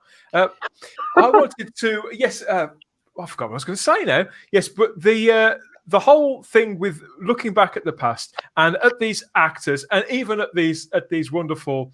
Well, you can look at them as props if you like, but I think K9's more than a prop. But looking back at our legends like that, and when they mark their birthdays, I think it's genuine warmth that we feel towards these people. It's separate from the characters, but sort of hand in hand, isn't it? And I know Nicola's had a big birthday. I won't say exactly how old she is, and some 30. Of the other ones. So this is it. They're as old as you want them to be, aren't you? But oh God, yes, we've got lots of memory gags here. Dear, oh dear, oh dear, dear, oh dear, oh dear. I don't know. It's getting worse. Let's just say that Nicola came along when a lot of young men were, in that time, I guess. What are you trying to say, young man? And it's interesting because I have literally this week I've been watching Mind Warp, which and Charlotte. For anybody that doesn't know, is the middle section of Trial of a Time Lord. And sure enough, when Nicola, bless her, is splayed out on the Rock of Sorrows, and there's a camera angle looking at it, and my goodness, there's only two things that you notice. Exactly. Oh, bless her heart. Yeah. That's what Davison says, isn't it? I mean, literally, you can imagine. Yeah, Peter Davison has that running gag, doesn't he, about his regeneration scene? I mean, he's all you see. Cheeky Davison. Yes, Charlotte's had to bounce, as they say, as her generation say. Thanks for joining us, Charlotte. Hope you had fun. The thing is, though, in those days, when you had companions like that, in those days, as a kid, and I can tell you literally as a kid, you'd watch it, but you don't know why you're watching it. You kind of figure out, oh, she's really nice, but you don't know why you think she's really nice when you're a kid. You know what I mean? And I think that's, and then the dads were watching it, and you were like, why is Dad watching Doctor Who? And then as you grow up, you realise that's Doctor Who. Yeah, I can still relate to that because I thought it was lovely that back in 1977, my dad and sometimes my uncle would be joining me to watch Doctor Who. Yeah. But I now know that was because Lou was there. Yeah. Can we just go back to Sadako? Just going back to Sadako's message just back there. Yes. I agree with Sadako. Revelation of the Daleks still is right up there in my top 10 Doctor Who stories of all time. And it's the only Colin Baker story that is in there, but I still think Revelation is absolutely knockout. So do you remember BBC when Tom, I think it was one of the second to last season that Tom Baker was in, and they had an advert on BBC. I don't remember it, and it was, I can't remember the episode, but it was the women in the white jumpsuits. They were tight white jumpsuits, and they had like braids in their hair, and had the Daleks in that episode. Oh, that's Destiny the Daleks. Yes, right. And it had that line when he says, "If you're so superior, why don't you climb up and get me?" And you remember when the BBC played that trailer, and they first of all they showed you the white ship, and then all those girls and stuff, and then the Daleks, and then he says that line, and then it cuts to BBC. Doctor Who's coming. I was so excited when I saw that. I was like, "Oh my God, this looks awesome!" But now you look at the pictures from Jodie and three people sitting around a table, you think, "What the hell between then and now?" Speaking of the Daleks, it wouldn't be an episode of this show without we looking at the Daleks for a few moments. And I wanted to draw your attention to this. I think you're going to love this, Simon. JT, I'm not sure where you stand on the Daleks, but take a look at this. This is a brand new picture from Andrew Orton. It's recently been discovered, and it's going to be included in the next issue of the fanzine Nothing at the End of the Lane. It is yet another original design for the Daleks from way back in 1963. One of those original designs that's only recently come to light. It's been unseen for over 50 years. Oh, God, I haven't seen that at all. So it's a Cusick design, is it? It's Ray Cusick. I would imagine so. Yes, from that design department. Wow, wouldn't it be fabulous if it was actually a Ridley Scott thumbnail sketch that he did before he got taken off the project? Wouldn't that be fabulous? I was just thinking that because it seems like a missing piece, doesn't it, between the original primitive designs that we've seen and the later Daleks. You can see the slats are starting to appear. The weaponry looks a lot more like the Dalek that we know, and even the base. But I thought you'd appreciate that from the classic side. And just a bit of praise actually for Nothing at the End of the Lane. If anybody hasn't yet found Nothing at the End of the Lane, go and find them on the internet. Buy any issues that are available. They are phenomenal. We need to get those guys on. Nothing at the End of the Lane. Can't praise enough. If you're an uber geek, and if you're not, why would you be here? Go and seek out Nothing at the End of the Lane. I've never actually read it myself. They put one issue out every now and again, don't they? It's one of those. They're very few and far between, very sporadic. But when they turn up, they're very, very thick magazines. These are proper, a little bit like Vorp. If anybody else has come across Vorp, what they call bookazines, Simon. And it's for absolute uber geeks. Nothing at the End of the Lane. So go and find it. It's well worth tracking down. I highly recommend that. Oh yeah, I thought that was just so charming. JT, what do you think? It's all right. It looks, it's of its time, isn't it? It's not. I think the actual Dalek design reminds me of Robbie. It does, yeah. You know, it's not as time. Yeah, you're right. Actually, it is a bit like Robbie from Forbidden Planet. Yeah, and that's probably why they changed that, because of course they didn't want anything different, did they? So it's interesting when you see something that we haven't necessarily seen before, and they bring this stuff out. So good for them for doing the research and digging it up from wherever. Well, that's why Nothing at the End of the Lane is so great, because they go into really incredibly intense research to find this stuff out. So it's very good. It's definitely not Doctor Who magazine. It's really for uber geeks. I understand they're meticulously researched and they spend years putting it all together. And talking about years putting it all together, check this out. The cover to the latest Doctor Who magazine that's out this Thursday. Everybody's no doubt waiting by the letterbox or for their. I only got 2 minutes before I got to go. I just do not like this Emperor Dalek. I love the TV 21 one. I freaking love that one. I wanted a 5-inch model of that forever. I keep trying to find that kit. There's a kit you build, but I just hate this one. It just every time I see it, it's like when you go to the old and they have a Dalek ride, right? And it's exactly. They have a Dalek ride, and it's not right. It's like Dalek. It's just a little I just hate this. It's just not quite right, is it? It looks a little bit like a metallic Alpha Centauri. Exactly. So I take it that's from the Dalek Time Lord Victorious thing. Yeah, it is. I've got some nice images for that coming up in a moment. I'm quite like that. I'm a bit of a fan of that design. I think it's a nice halfway house. I like some of the detailing, but I understand why people are resistant to it. I'd have preferred one that was true to TV Century. I have to go. I just want basically get in contact with Ian and say yes, come on whenever you want. I also want to tell all you guys. I'm going on now. Feel free to jump on. Okay. I need the link. Mate. I can't get on if I don't have the link. Come in the chat. I'll give it to you. I'll send it to you. I'll Twitter it or whatever. Once we finish, catch the rabbi live. Yes, okay. Yeah, I have to go. I got to. He's not dead. Live. This is what I love about YouTube. Do you know, I found out over the last couple of years that on YouTube, if you're clever, you can plan your shows on YouTube so that you're going from one to the other. It's quite cool, really. How many Dalek Emperors do we need? That's really interesting. That's a different design again to the one that's on the front of the monthly. I think it's supposed to be the same, but I think it's just been bad. It's been badly done. You're absolutely right. Yeah. That's short and squat and looks more correct than that one on the front of the magazine, which is too tall and thin. That one looks okay. That one looks. It looks valid. Let's be honest. It looks valid. That's why I said it looks like Alpha Centauri. It is valid. We love Alpha Centauri. Shut up. If you notice, there's only 4 balls on the skirts of the other ones and 3 on the Emperor and a thicker skirt. But when you go back to that's also only got the 3 balls and the thicker skirt. So that's a fault. Whoever's put that together for DWM. They haven't done their research or haven't been given the right style guide for that. That's my guess. I mean, I like. It just I don't like that design at all. It looks like an underarm thing, doesn't it? It looks like one of them. It just seriously. Yeah. I don't know. It looks like poor old Doctor Who magazine, goodness me. I mean, the phrase "scraping the barrel" comes out for me. But it's because of this era. It's because of this era. It killed it. It killed all the merchandise. And, as I mentioned quickly last week, I bought Doctor Who magazine from issue 1 as Doctor Who Weekly, that lovely October night in 1979. Right up to...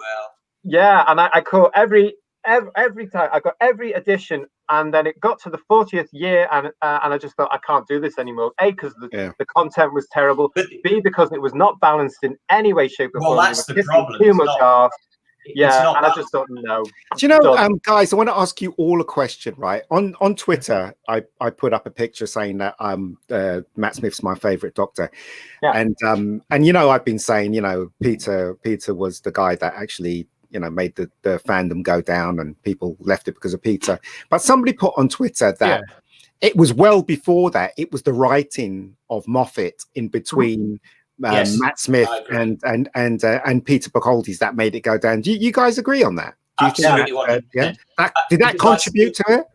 I still maintain. I think you are correct, Ian, in that casting Peter Capaldi probably was a mistake. Although I still actually think that Peter Capaldi was the best actor that has ever taken on the role. Yep. And so it was purely down to the writing. So it's like I said last week, had they had a fantastic writer, and I'm sorry, I rate Stephen Moffat about as highly as I rate Chris Chibnall. And so had they had a fantastic writer, I think they would have sold the idea of Peter Capaldi. Whereas as it was, absolutely. My feeling is Moffat screwed it up royally. I find those Moffat episodes unwatchable. They are dreadful. The actual thing was creeping in, wasn't it? Yes. There's an echo. Is that not here? I wouldn't worry. All right. I mean, as I was saying, right.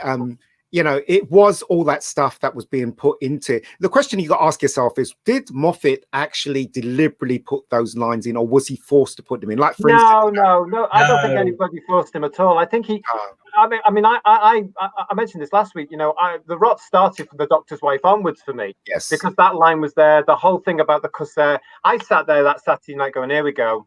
She's coming. She's coming. And they had to justify it, not to the extent Chibnall did by completely rewritten and bastardizing the history, but it was coming, and you could tell that. And then we got all that stuff in that really dodgy Series 9, was it? The last one with Clara? I can't remember anymore because I'm losing that, all that. But there was all that stuff. I do think, and I know Moffat has a lot of fans out there, but I think the quality did start to drop. It did. But now that you know that he was also writing not just his own episodes, but everybody else's as well, that says a lot more about did they get the right writers in board. Yeah. I do think he should have gone around about his year 3, maybe 4. Yeah. No. And not given over to Chibnall. Just a quick shout out to Vanessa. I hadn't seen you there, Vanessa. Hello, I hope you've enjoyed it. We've had a very busy chat today and a very busy conversation. So I'm just catching up on the chat here. What have we here? That's that one. Yes, lots of comments. Who's that guy? He did a really good video on it, and he catalogued where every line from Doctor Who was sexist right across the board. Even the stuff that Clara said, and when one of the Time Lords get hit and he changed it into a black woman, there's that line that she says that's really sexist. That was really upsetting as well, because that was out of character for the Doctor. Even though the Doctor knew that one of his people could change, and he did in that line. I thought this is totally wrong, because he said regeneration as if to check. He knew the Doctor was murdering one of his own kind. That was totally wrong. I thought, Moffat, what are you doing here? That's not it. And that was just to justify on screen male to female regeneration. And then there was all that waffle in the last episode, or one of the last episodes, with the Master, where he's having a conversation with Bill, which was laying the path to the fans. He was basically saying there, she's coming, hold on, you've got to stay with us, have faith. It was terrible, those things. Upsetting, really upsetting. Yeah, a lot of Sadako here says that Moffat was the great white hope for me until Missy happened. Then I find myself wishing he'd never been let near the show. I wouldn't go quite that far, but I did sympathise. I didn't mind Missy. I thought Missy was great, but she should not have been the Master. She should have been somebody else. Correct. Exactly. She should have been the Rani. Actually, do you remember when Michelle was cast, and they did a lovely publicity stunt of her in that lovely Mary Poppins Gone Slightly Batty, and they called her, what did they call her? I would know this usually if I wasn't live on this now, but they called her something else, the Guardian of the Nethersphere. That's right. And I thought, what a great villain! Oh my God! And knowing Michelle's work and loving Michelle's work and being a fan of Michelle to not to a huge extent, but I am a fan of hers, and knowing her capability and her range, I thought, my God, she's going to chew this up. That's going to be a Capaldi villain. That's going to be brilliant. And then she turns out to be the Master. And the tragedy of it is, I think actually she's absolutely knockout in the role. Yeah, I think brilliantly written for once. Stephen Moffat writes it brilliantly, and she plays it knockout. And exactly as Nico says, she'd been fine with her as the Rani, and we all would, because we wouldn't have had that problem to get past of, hold on, this is just too weird to speak about. So we would have just accepted her as a villain, and that would have been great. And so they had to mess it. Problem being sums it up how I felt about it. I was all for being the Rani, particularly when that character that she was playing in Series 9, I think I've said this before, but they went to great lengths to say that she was less expert, that she was a biochemist when we meet her in Darkwater. But is it Darkwater? Something Darkwater, something like that, whatever the episode was called. But yes, she's revealed to be the Master. Problem being, I disagree. I think the Master was twisted enough to confuse the Doctor by changing gender, but it should be so rare to do that. If there was a character... It's all about story. Had you come up... Now, looking at the Master, you could have got away with that in a story, in fictional content, because it was the Master. We have seen the Master decayed back in the Deadly Assassin and the Keeper of Tardis. He kidnapped a body, Tremas. He kidnapped that body. We've seen him as a snake, as a CGI snake, who kidnapped our body. We don't know where he went to after the Paul McGann thing. It could have been in the story, developed in the story somehow through a lovely arc, that after that, he was some sort of essence, and he kidnapped the nearest body to him, which happened to be a nanny in Victorian Britain. You know, and that would have been acceptable. But again, because the idea with the Master is that he would beg, steal. No, we'd still all be sitting here saying, why did he have to kidnap a nanny in the Victoria? They've made it a woman again. No, we'd still be saying the same thing. It's a male character. Leave it as male. You would not bring the Rani back and recast the Rani as a man. Period. It's as simple as that. So the problem you've got with the Rani is that the public don't necessarily know the Rani. The public do know the Master. But and that whole thing, of course, was a trial to say, we're getting there now. It's that time. I mean, everybody was saying, if you remember at the time, they were all saying it's time. Mark Gatiss, a lot of them were all saying it's time for a woman. It's time for a woman. They all work for the BBC. That's why they were saying it. The point I'm making is we would be cheesed off. I would be very cheesed off, certainly, if they recast the Rani as a man. I would be really cheesed off in exactly the same way that I'm cheesed off that they recast the Master as a woman. Just stop messing with these genders, for goodness sake. I totally agree. I do think it would have been interesting. I mean, I think it's the sort of thing to only do once. What? I think it's the sort of thing to only do once at the very most. Well, you shouldn't necessarily be doing it at all, because I agree with Simon. There's nothing wrong with a male lead. There's nothing wrong with not the lead, but the Master or somebody like that. I'm expecting Romana or Susan to turn up now as a 6-foot butch bloke.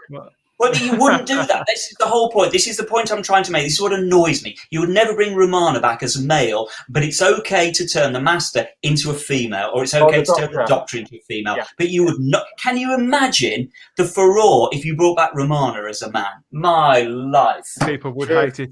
Just to have a quick word to a few people in the chat. Derek McManus. It would go into meltdown. Sorry, Dan. I just want to connect with a couple of people. Derek McManus. Hello, Derek. Mr. Brown. Watch Blake 7. And Mr. Brown, he says, I watched it 40 years ago, mate. Well, both of you should maybe get on that now. And when you do, hook up with this on the channel. Brand new on the channel this week. Teleport is a Blake 7 podcast that I've put together myself, interviewing various people, other fans, people who are doing remarkable things with the Blake 7 brand, and even people who worked on the show itself. The first episode dropped a few days ago. It's doing really, really well, and people seem to like it, so I'm over the moon with that. But yes, once you've watched Blake 7 again, if you haven't seen it for 40 years, or maybe if you're just a fan, you know it inside out, please go and find that on the channel Teleporter Blake 7 podcast. Thank you. Wow. Who'd have thought it after when it ended in 1981? Who'd have thought four series? That's all it was, wasn't it? 4 series. 4 series, and people still watch it. I also wanted to show you guys this. This is, if you don't like the new Dalek Emperor, do you like the new Mechanoid? What they've done to the Mechanoid there? Yeah, like that. Yeah, I do too. And to be honest, the Emperor looks really cool there. It's just on that front cover of the magazine. Wow. It doesn't work.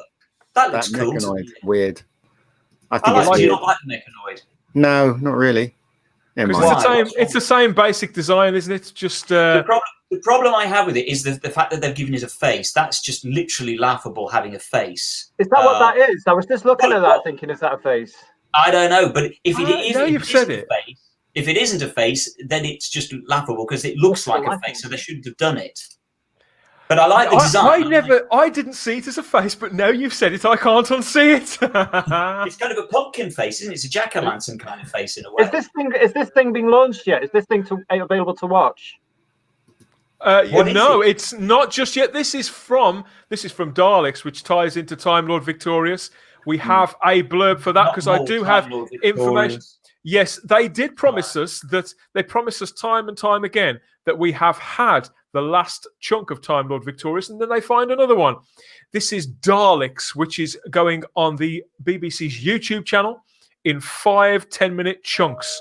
They haven't given us an exact date yet, but here's the premise. The Daleks are taking over with their own animated series. The final piece in Time Lord Victorious. Yeah, they keep saying that. The Daleks, plundering of the archive, unearths something ancient and deadly, and soon Skaro is under attack and the Dalek Emperor is on the run. Can the Daleks defeat their adversaries and regain their planet, even with help from an old enemy? Will this be the end of the Daleks? This is written by James Goss, which is the good news, but the animation is it's not. It's dividing people. Surprise, surprise. It's terrible. The animation is always do. It's in 5 10-minute episodes, and will feature a star-studded voiceover cast. Nicholas Briggs is the voice of the Daleks. Angela Mahindra from Bodyguard, the Sarah Jane, and Doctor Who recently. She's back. And who else is in it? Yes, we've got Joe Sugg, who is somebody from Strictly Come Dancing. That doesn't sound right. But no, he's a YouTuber, Dan. He's a YouTuber. Yeah, he's a blogger. Yeah, he's huge. He's got a massive fan base, and obviously that's the fan base the BBC are after trying to get now. Yeah. That's the reason he was on Strictly, and I believe this season Strictly they've actually got somebody else who's a YouTuber because they're trying to bring the youth in. Oh, yeah. And this is the character he's voicing, which I think is the character you were talking about earlier on, JT. That's just Wally. It's a cheap, tacky version of Wally. I mean, it looks like a vacuum cleaner. Well, it's Wally. It just is.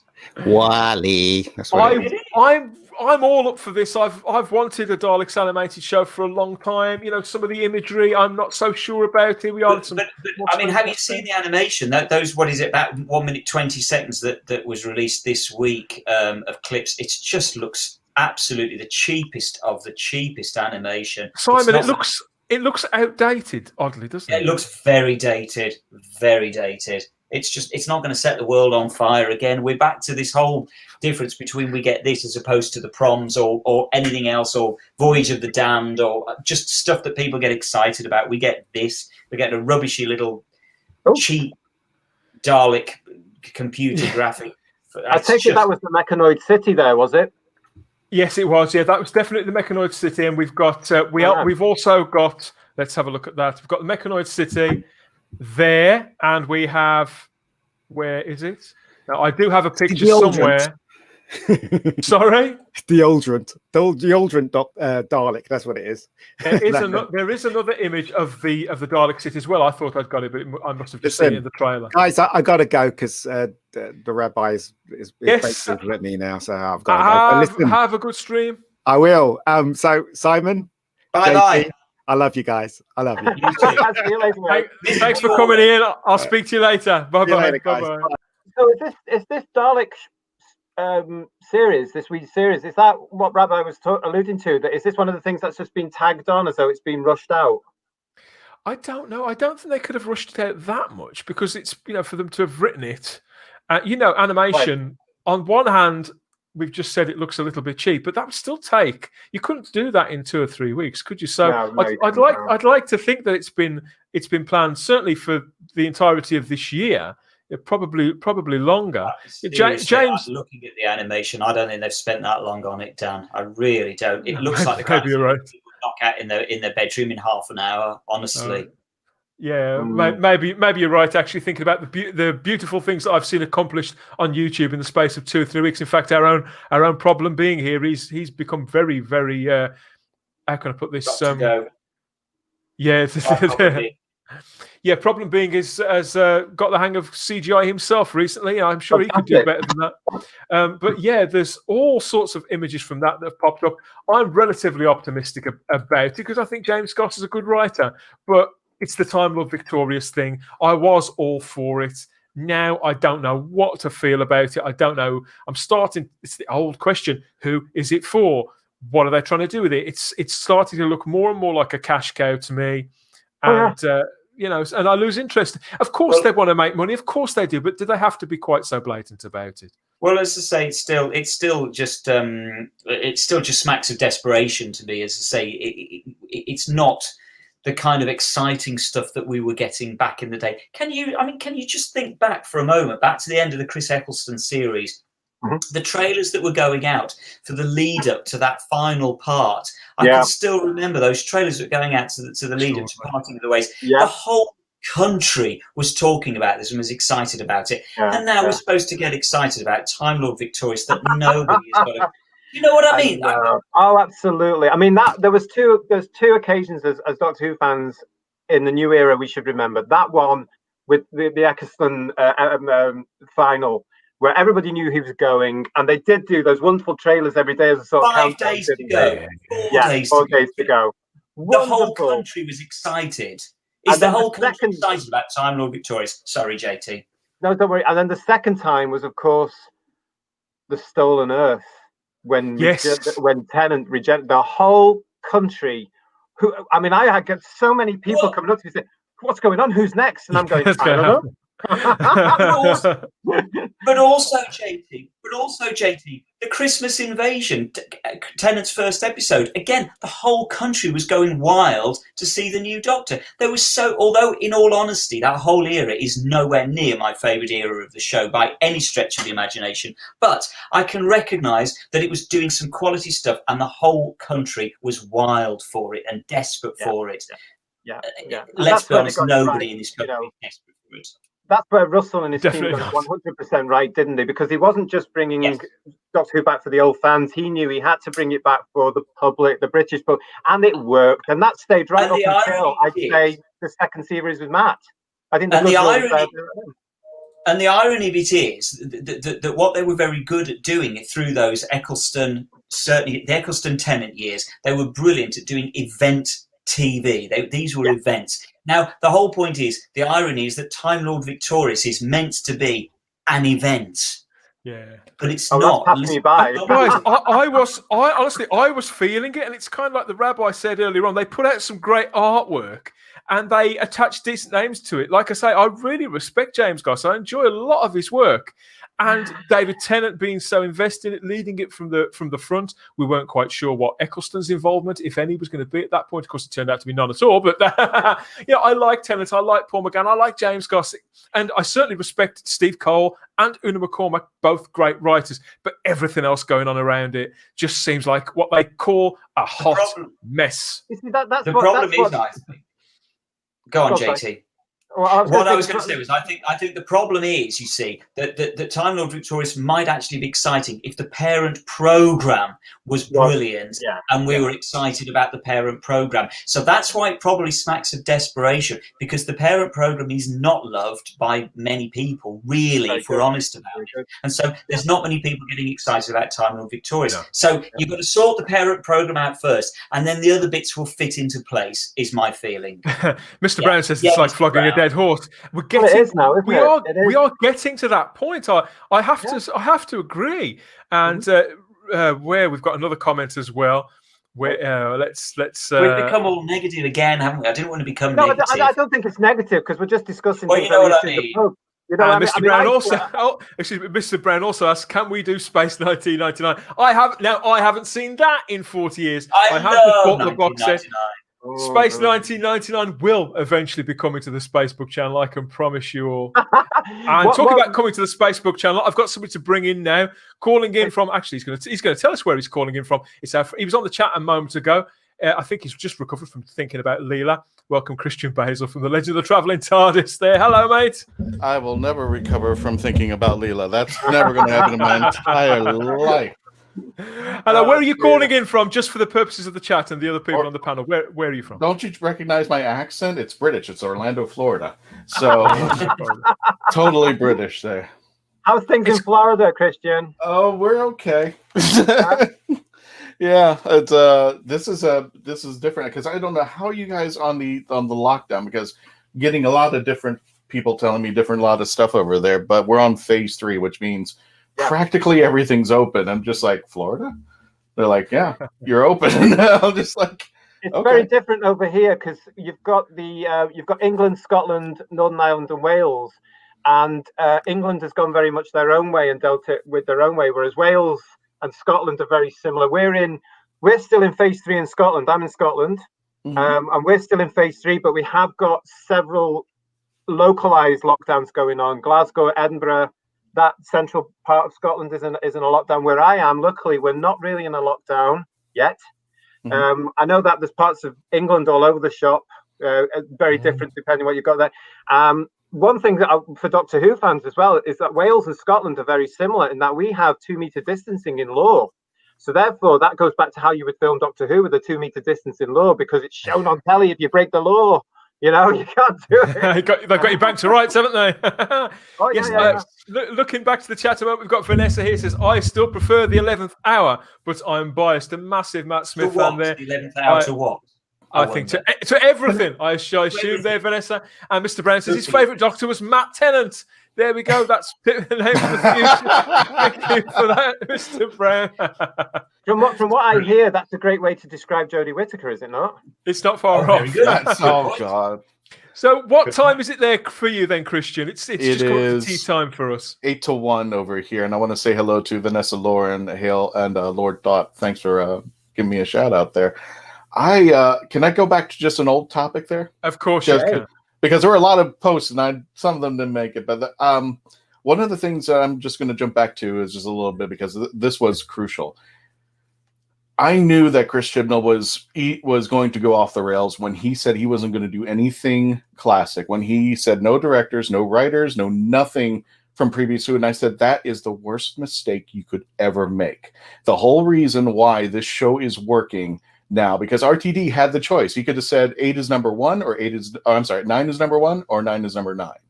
And he respected what came before. Even Moffat respected what came before. And what I think works about Doctor Who is you can give the best of what we loved and bring in the new stuff. You can bring in the Daleks with the Ood. You can bring in the Cybermen with the Weeping Angels. You can bring in the Centaurans with the Judoon. And you can slowly bring out what we loved about the show back then, and then manipulate it with, well, for a better term, manipulate it, but I mean, bring in the new monsters that we can appreciate. And then they all would be in the universe together, and we all could appreciate it. And the new folks would have something that they had because they're growing up, because we grew up with Tom Baker. I had the PBS channel down here. But to see the Daleks, flying around and being able to climb upstairs and all that great stuff. If it ain't broke, don't fix it. Russell T Davies had the perfect blend. You're right, Christian, and it's like somebody was saying here earlier on, half an hour ago, that basically the problem here is that they think, the current production team genuinely think they are making the only legitimate Doctor Who. It erases all the previous stuff because they're the only ones that are actually making Doctor Who as it's meant to be made.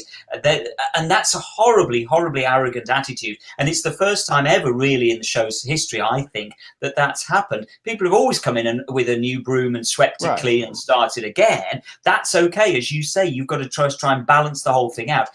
But they're not doing that. And I say part of the reason they're not doing that is because they think theirs is the only legitimate version of Doctor Who. It doesn't matter what happened before, as long as theirs is okay. But you have Hail to Christian. Hail Christian. Nice to see you, Christian. Got lots of But you have to, if you're going to go this route, which I thought was a big thing, I said, Chibnall, if you're going to go this, but you better have something than 50 years of treasure trove waiting to be released. What's the monk doing? What's the Ronnie doing? What's Romana doing? What's the Valyard doing? What are all these people doing that you could just pick up and pull into? I always said that the monk, I think, would have been a great foil for Jodie's doctor.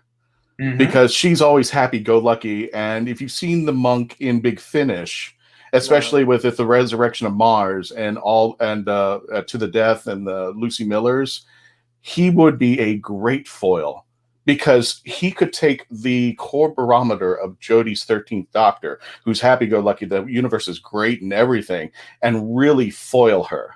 And I think Sasha Dewan, did I get that name right? Would have been a great monk.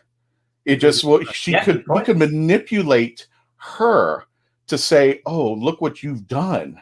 You've messed this up. You destroyed Gallifrey, and you were the things like that." And I was just like, "Oh, I've always been quite well. I liked him as the Master that first episode that he was in, but now you've mentioned that he would have been fantastic as the monk. He would have been able to do what Peter Butterworth had. I think he's got a very similar comedic instinct and dramatic chops. That would have been pretty perfect. And he didn't have to go all full blown up insane. I mean, he was going above Eric Roberts at some point. So I was just like, whoa. But it was just, he could have just, Chibnall, there's more than 3 Time Lords on Gallifrey. You'd have to keep blowing it up every single time. Sadako mentions here at the time, I suppose, when it all started rolling out, Sadako thought that Chibnall's approach was right to avoid going down the J&T route, which I would imagine means a recurring bad guy every story, but lots of lore. That's probably what we all thought at first, a fresh start, new broom, lots of new ideas. But there's nothing wrong with that. But you got 50 years behind you. You better have something. And you're going to bring me Krasko, the space racist, as a bad guy. You're going to bring me Tim Shaw. You're going to bring me all. And you've got to. If you're going to go out under the Doctor Who name, you've got to respect what went before. Exactly. Otherwise, don't go out under the Doctor Who name. Do something new. I constantly the wheel. Do something new. And I constantly tell people that I watch Doctor Who to get away from what's going on. I don't need arachnids in the UK to remind me how much everybody hates Trump. If I want to hate Trump, and there's plenty of channels. There's CNN, MSNBC, PMSNBC. There's Animal Planet. There's DIY. There's I'm at HBO, NBC, ABC, all of them. And you brought it into my show. Simon, here we are again. It happens on the podcast. It happens on the videos. Every time we get an American on, we have to apologise for the whole arachnids in the UK. Tone deaf, sledgehammer. You don't even what happened in arachnids in the UK? You remember? I've never seen any of the Chibnall era. It was a rip-off of Trump, basically. No. It's basically the story should have been called Donald Trump, and they're spiders. Okay, that's what the episode. Very much BBC philosophy. So they did it was so embarrassing. It was really embarrassing, JT. For British, I believe it was a deeply embarrassing for British people. The way it made it look that British people view Americans. It was almost I would. If an American said to me they felt that was a racist portrayal of their nation, in that, I would say, okay, I can see that. Lots of the dialogue. Sorry, Christian, I'll come back to you in a moment. But we recorded a review of that with two podcasters, David and Marty Huey. Hello, guys. Consummate podcasters who've been around for a long time. They watched that episode and came direct from watching it to our show. And they were both distraught. They felt like they'd been wet slapped in the face by the TV show that they loved as Americans, with cheap shots about gun control and about all manner of things against Americans. I mean, Christian, did you find that offensive? Well, it's not the complete story. It's just we'll go to Rosa, which I thought was a very good episode, with the exception of the bad guy. What use was that bad guy? That you're telling me that Krasko was locked in the same storm cage as River Song, who can do more damage, but the Doctor can wipe him out within 1/3 of the episode. This is the same bad guy that deserves to be locked up in the same jail cell as River Song, who can wipe out the Daleks just by walking up to one and making it say mercy. Are you kidding me? I'd forgotten his name, Christian. Kresko. Yeah, Krasko or Kresko? Yeah, he's just the space racist. Got to be the worst villain in Doctor Who history. But I said, you know what would have been a great story and would have made a perfect 10 for me? Guess what would happen? She would take him. There was an incident in the TARDIS. She ended up in the Deep South, right around Rosa getting onto the bus. And here would be going. And it's just like, okay, everybody, we're just going to take a break. We need to get out of the TARDIS. It's doing something. And then just be careful because this is a very sensitive time.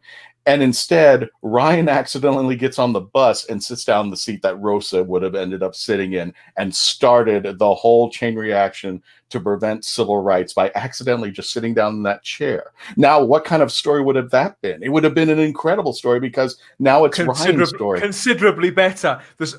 Immediately there's more stakes. There's more stakes. And I thought there would have been a funny scene when he finally meets Martin Luther King and he accidentally bumps into him and falls to the floor and Martin Luther King pulls him up and Ryan sees him for the very first time and he looks at him and goes, I don't want to mess this up either, and runs off. That's the only thing he can say to him. I'm sure that was the last time Toast and Cole was awake during the recording of Doctor Who. Sorry, Jason. No, I'm just, as somebody who's not watched the Chibnall era or the Whittaker era or has any interest in talk apart from that bloody one I was supposed to watch with Kermit, I just, and that's an insult to Kermit.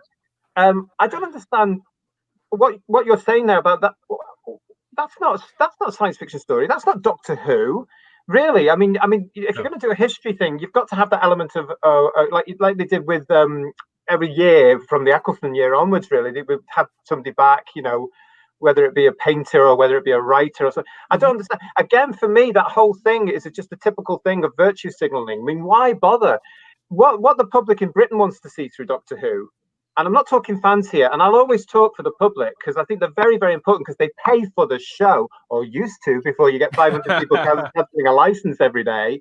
You've got to, all the public want is an heroic Doctor, usually male, running around fighting bug-eyed monsters. That's the whole thing about it. You don't want, and as I said last week, you're not going to be able to watch anything from the Chibnall era in 10, 15, 50 years time because it's dated to 2020 and 2021 and 2019.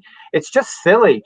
Just give the people who are paying for it, give the people who, not just fans but the public, give them a good sci-fi thing to watch their dinner over. As Simon said before, just a bit of escapism. And again, as Christian's saying, you shouldn't bring all that element into it because you're automatically going to alienate 50% of your audience because they won't agree with your political agenda or your oversight on the world. So don't bother, just do something where everybody. Peter Capaldi years ago said Doctor Who is for everyone. It no longer is. It's for those who are on the extreme left of the political spectrum, and that's totally unfair. And it's just stop it. I completely agree, and we all care about these subjects. Of course we do, all over the world, and they mean different things to us in different territories. We all care, of course we do. But Doctor Who is not the place to explore them and to dig in that deep. And when you do so, that as Cliff points out here, I mean, I don't know about this because I knew very little about the story before it airs, and I probably know even less now. But Cliff mentions my issue was it was historically inaccurate. See, I don't know about this. Rosa Parks wasn't the first to refuse her seat as a show trying to tell time travel stories, shed a light on real history. That's the danger, isn't it? That it doesn't do that. Maybe it doesn't do its due diligence. It doesn't perform the amount of research required and ends up just biting off a lot more than it can chew, picking at a scab that really has healed long, long ago, and making themselves, look like they're not the world-class broadcasters that they constantly tell people that they are and that they probably did used to be. Well, they still believe that they are, though, don't they? That's the problem. The thing with the staff in the BBC. The people in the BBC now are playing on that image that they have world-class broadcasters. And they're really, really not now, and they won't acknowledge that. And that's the shame. But if you are going to do an historical story, have some fun with it, or at least get your facts right, because those things. I think you really have. I mean, that could be and I haven't seen it, so I can't comment on Rosa. But if it is historically inaccurate, if that is being shown in schools, what impression is that giving to young people? Is that why we are now leading up to the fact that we've got all these elements going on in society around the world today? Can that contribute to the fact that there's a lot of misinformation out there? There's a lot of prejudice there. There's a lot of problems being put there because of what they're getting from the wrong sources. Maybe. While I've got you here, Christian, because we're going to wrap up in a moment, I wanted to know, or have some inkling really. And what's your perception at the moment, not just of Doctor Who, but more so of the BBC? How's the BBC looking from the American perspective? Because they're in huge trouble over here. It's been a horrific year for them, losing license fee payers. What's the perception of them over there and elsewhere in the world? Still as a world-class broadcaster, or? I think you're just seeing something that is somewhere, and I think a lot of the like Neurotic and Clownfish TV, they nailed it. It's somewhere around 2016 there was a huge, complete metamorphic change in the fandom, and it started to split. And not only that, but Gary says the best one about this. Today's fandom is not appreciated. He gave a great example where he goes and walks in, he buys a tablet from his computer place. He grabs the tablet, he buys it, takes it home, he pulls up the tablet. It's a piece of rock that says tablet on it. He wraps it back up, takes it to the computer place, and he goes, "This is not the tablet I bought." And the computer guy says, instead of saying, "Oh, I'm sorry, that should have been fixed," he goes, "Yes, it is." And then Gary opens up the box, it says tablet on it. It's not the tablet. And the guy from behind the counter picks up the rock and throws it at Gary.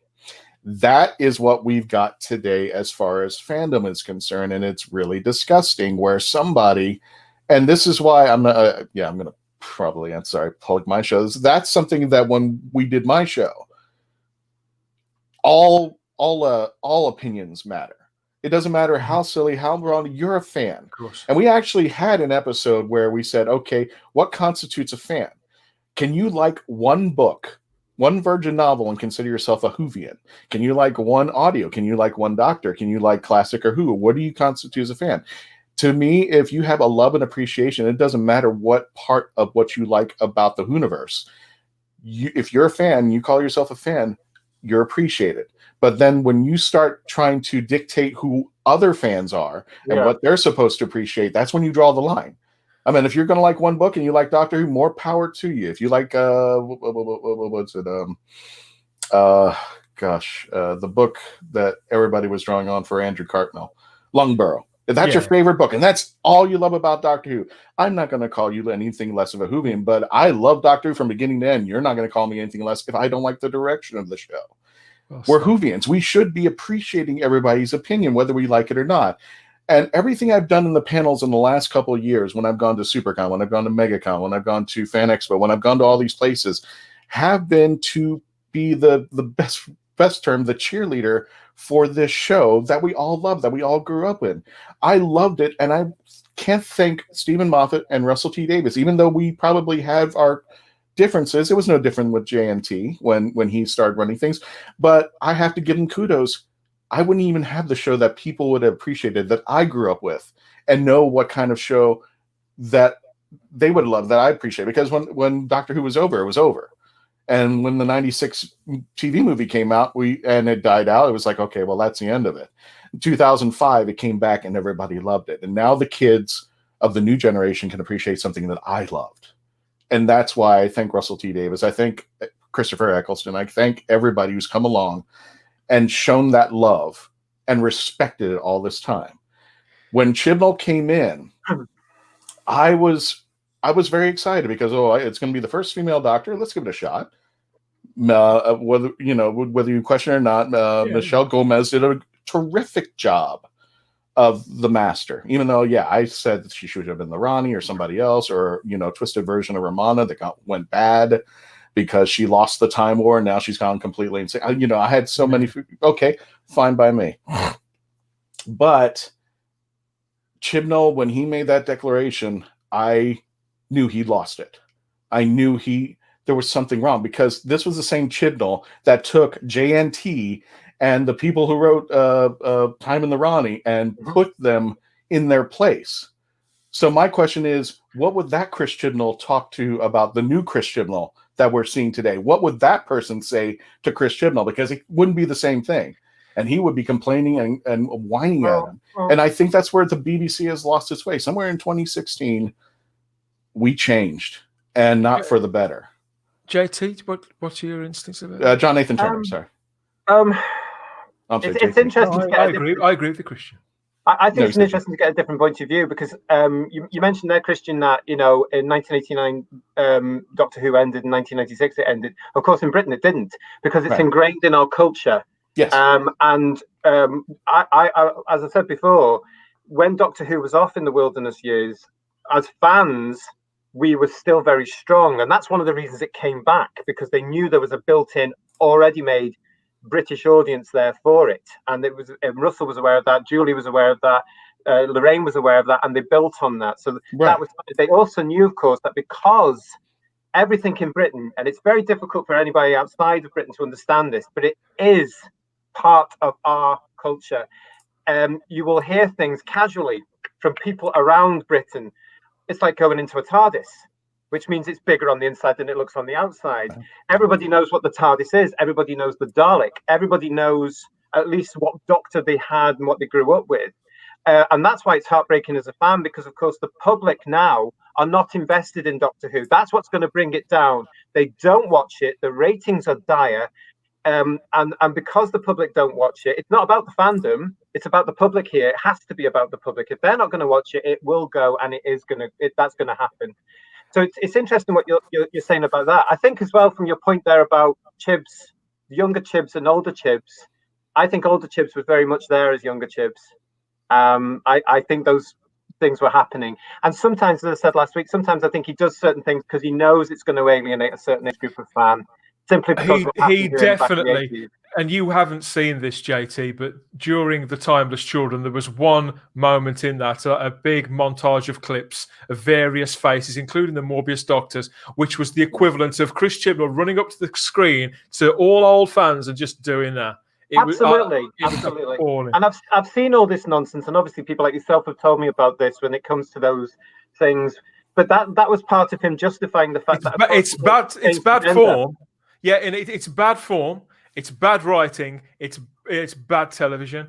And just I'm going to have to wrap this up now, guys. But I just wanted to say that I think what Christian, what you were pointing towards, and I think the kind of thing that you're describing too, JT, it harkens back to a time not that long ago. It's not like we're talking about when there used to be people that used to be lamplighters in the streets and things like that. This is not that long ago, where the simple transaction between fans and the BBC, or fans and the production team, it was mutual respect. This is whether they were doing things that we liked or not. Simon himself earlier on said he didn't like a lot of decisions that Russell T Davies made, but he appreciated what he was doing. Right. And that's because there was a mutual generosity, understanding between the production team and the fan base. They knew what the lines in the sand were. They knew where our buttons were. They didn't always push them. They resisted sometimes pushing them. But there was a respect. They were never complacent about the fact that we kept showing up for them. We're supporting the show, supporting their actors, supporting them as people in their other work outside of Who, which I do continue to do. I know that both of you do too. But that generosity has been broken off at their end, not ours. And and I will always. This is why some of the things some people in the chat are clearly very, very angry, and some of the people on the panel today have also been very angry, and I understand that. But I've still got the olive branch in my pocket, ready to sort of extend. There's something I just can't seem to let that go for the time being. But I'm very aware that it is the BBC that broke off this unwritten understanding between the long-term fan base and the production team on Doctor Who, and that's what's caused all the division. And yes, okay, there are other people within the fan base who view that as giving them license to behave quite badly. I mean, there's bad behaviour on all sides of the fan base. Of course, there is human nature. But I think this is what it comes down to. I think the production team are leading the charge. They set the stage for Doctor Who.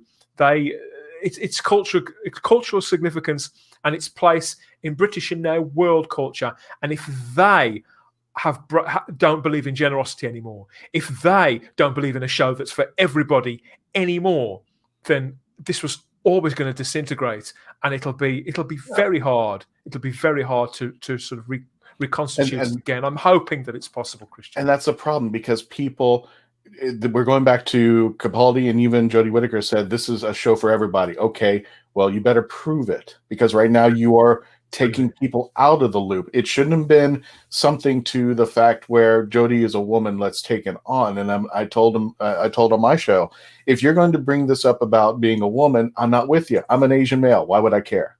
Mm-hmm. Or is there a good story? Is Jodie an accomplished actress? Is there something that will back this up that takes I was hoping they would go back to the Big Finish audio about Exile, where we did have the first female doctor, and that was going to be the explanation. I said, they're going to use that. That's actually cool. But I believed in Jodie, and I believed in Chris, and I said, moving forward. And I was just like, every single episode, I stepped one further back. I'm like, this, I don't recognize what you're putting out there. It's not just that. I mean, you mentioned there about what Capaldi said, as I alluded to before, but the fact is, before they hit the screens, they had alienated me, myself.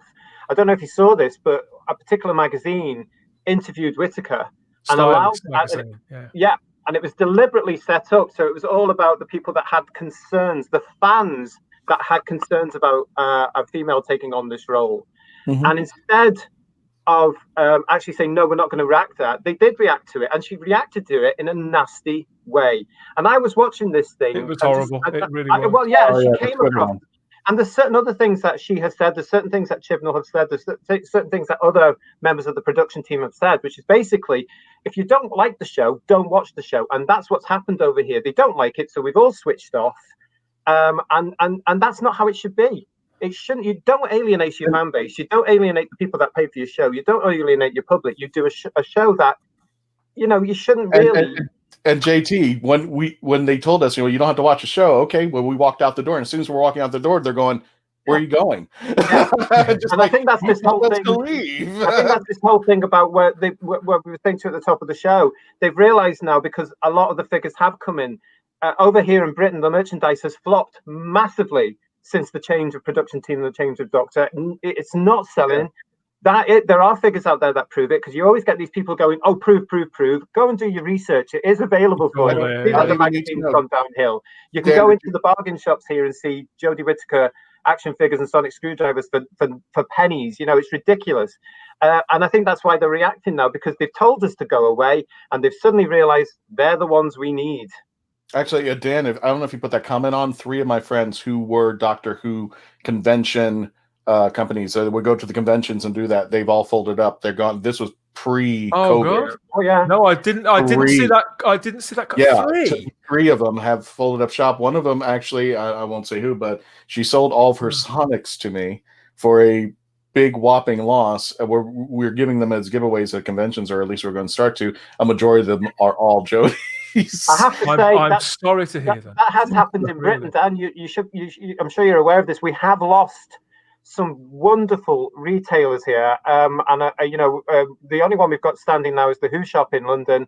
We have lost people like 10th Planet. We have lost Galaxy 4 in Sheffield. They were there for over 20 years in Sheffield, providing a service.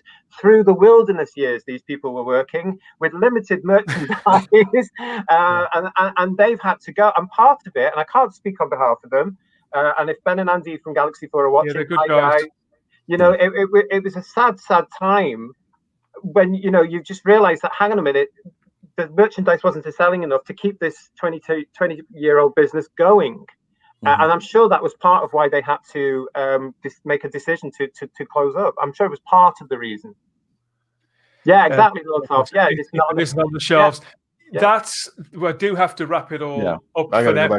I will say that one of the things that really annoys me, that I get fired at quite a lot, is that because I say these things that I don't enjoy Jodie Whittaker's Doctor or her era, then I dislike women, I hate women, all this sort of thing. What a ridiculous thing to say. I love women, absolutely adore women. That's completely beside the point. I'm sure that everybody in the chat does too. We've all got mothers and sisters, and half the population of women. Women are fabulous. Of course, we love women. There are women who don't like Jodie. That's lots of them. We had Charlotte on the panel earlier on. There are lots of people in the chat, but this is something that people pretend that it doesn't exist, or they get told they've got misogyny.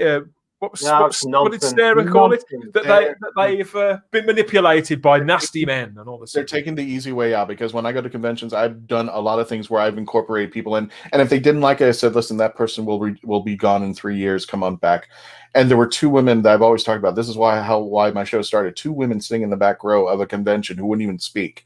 After the convention, they came up to me and said, we don't like the idea of Jodie being the next Doctor. I'm just like, well, give it a shot.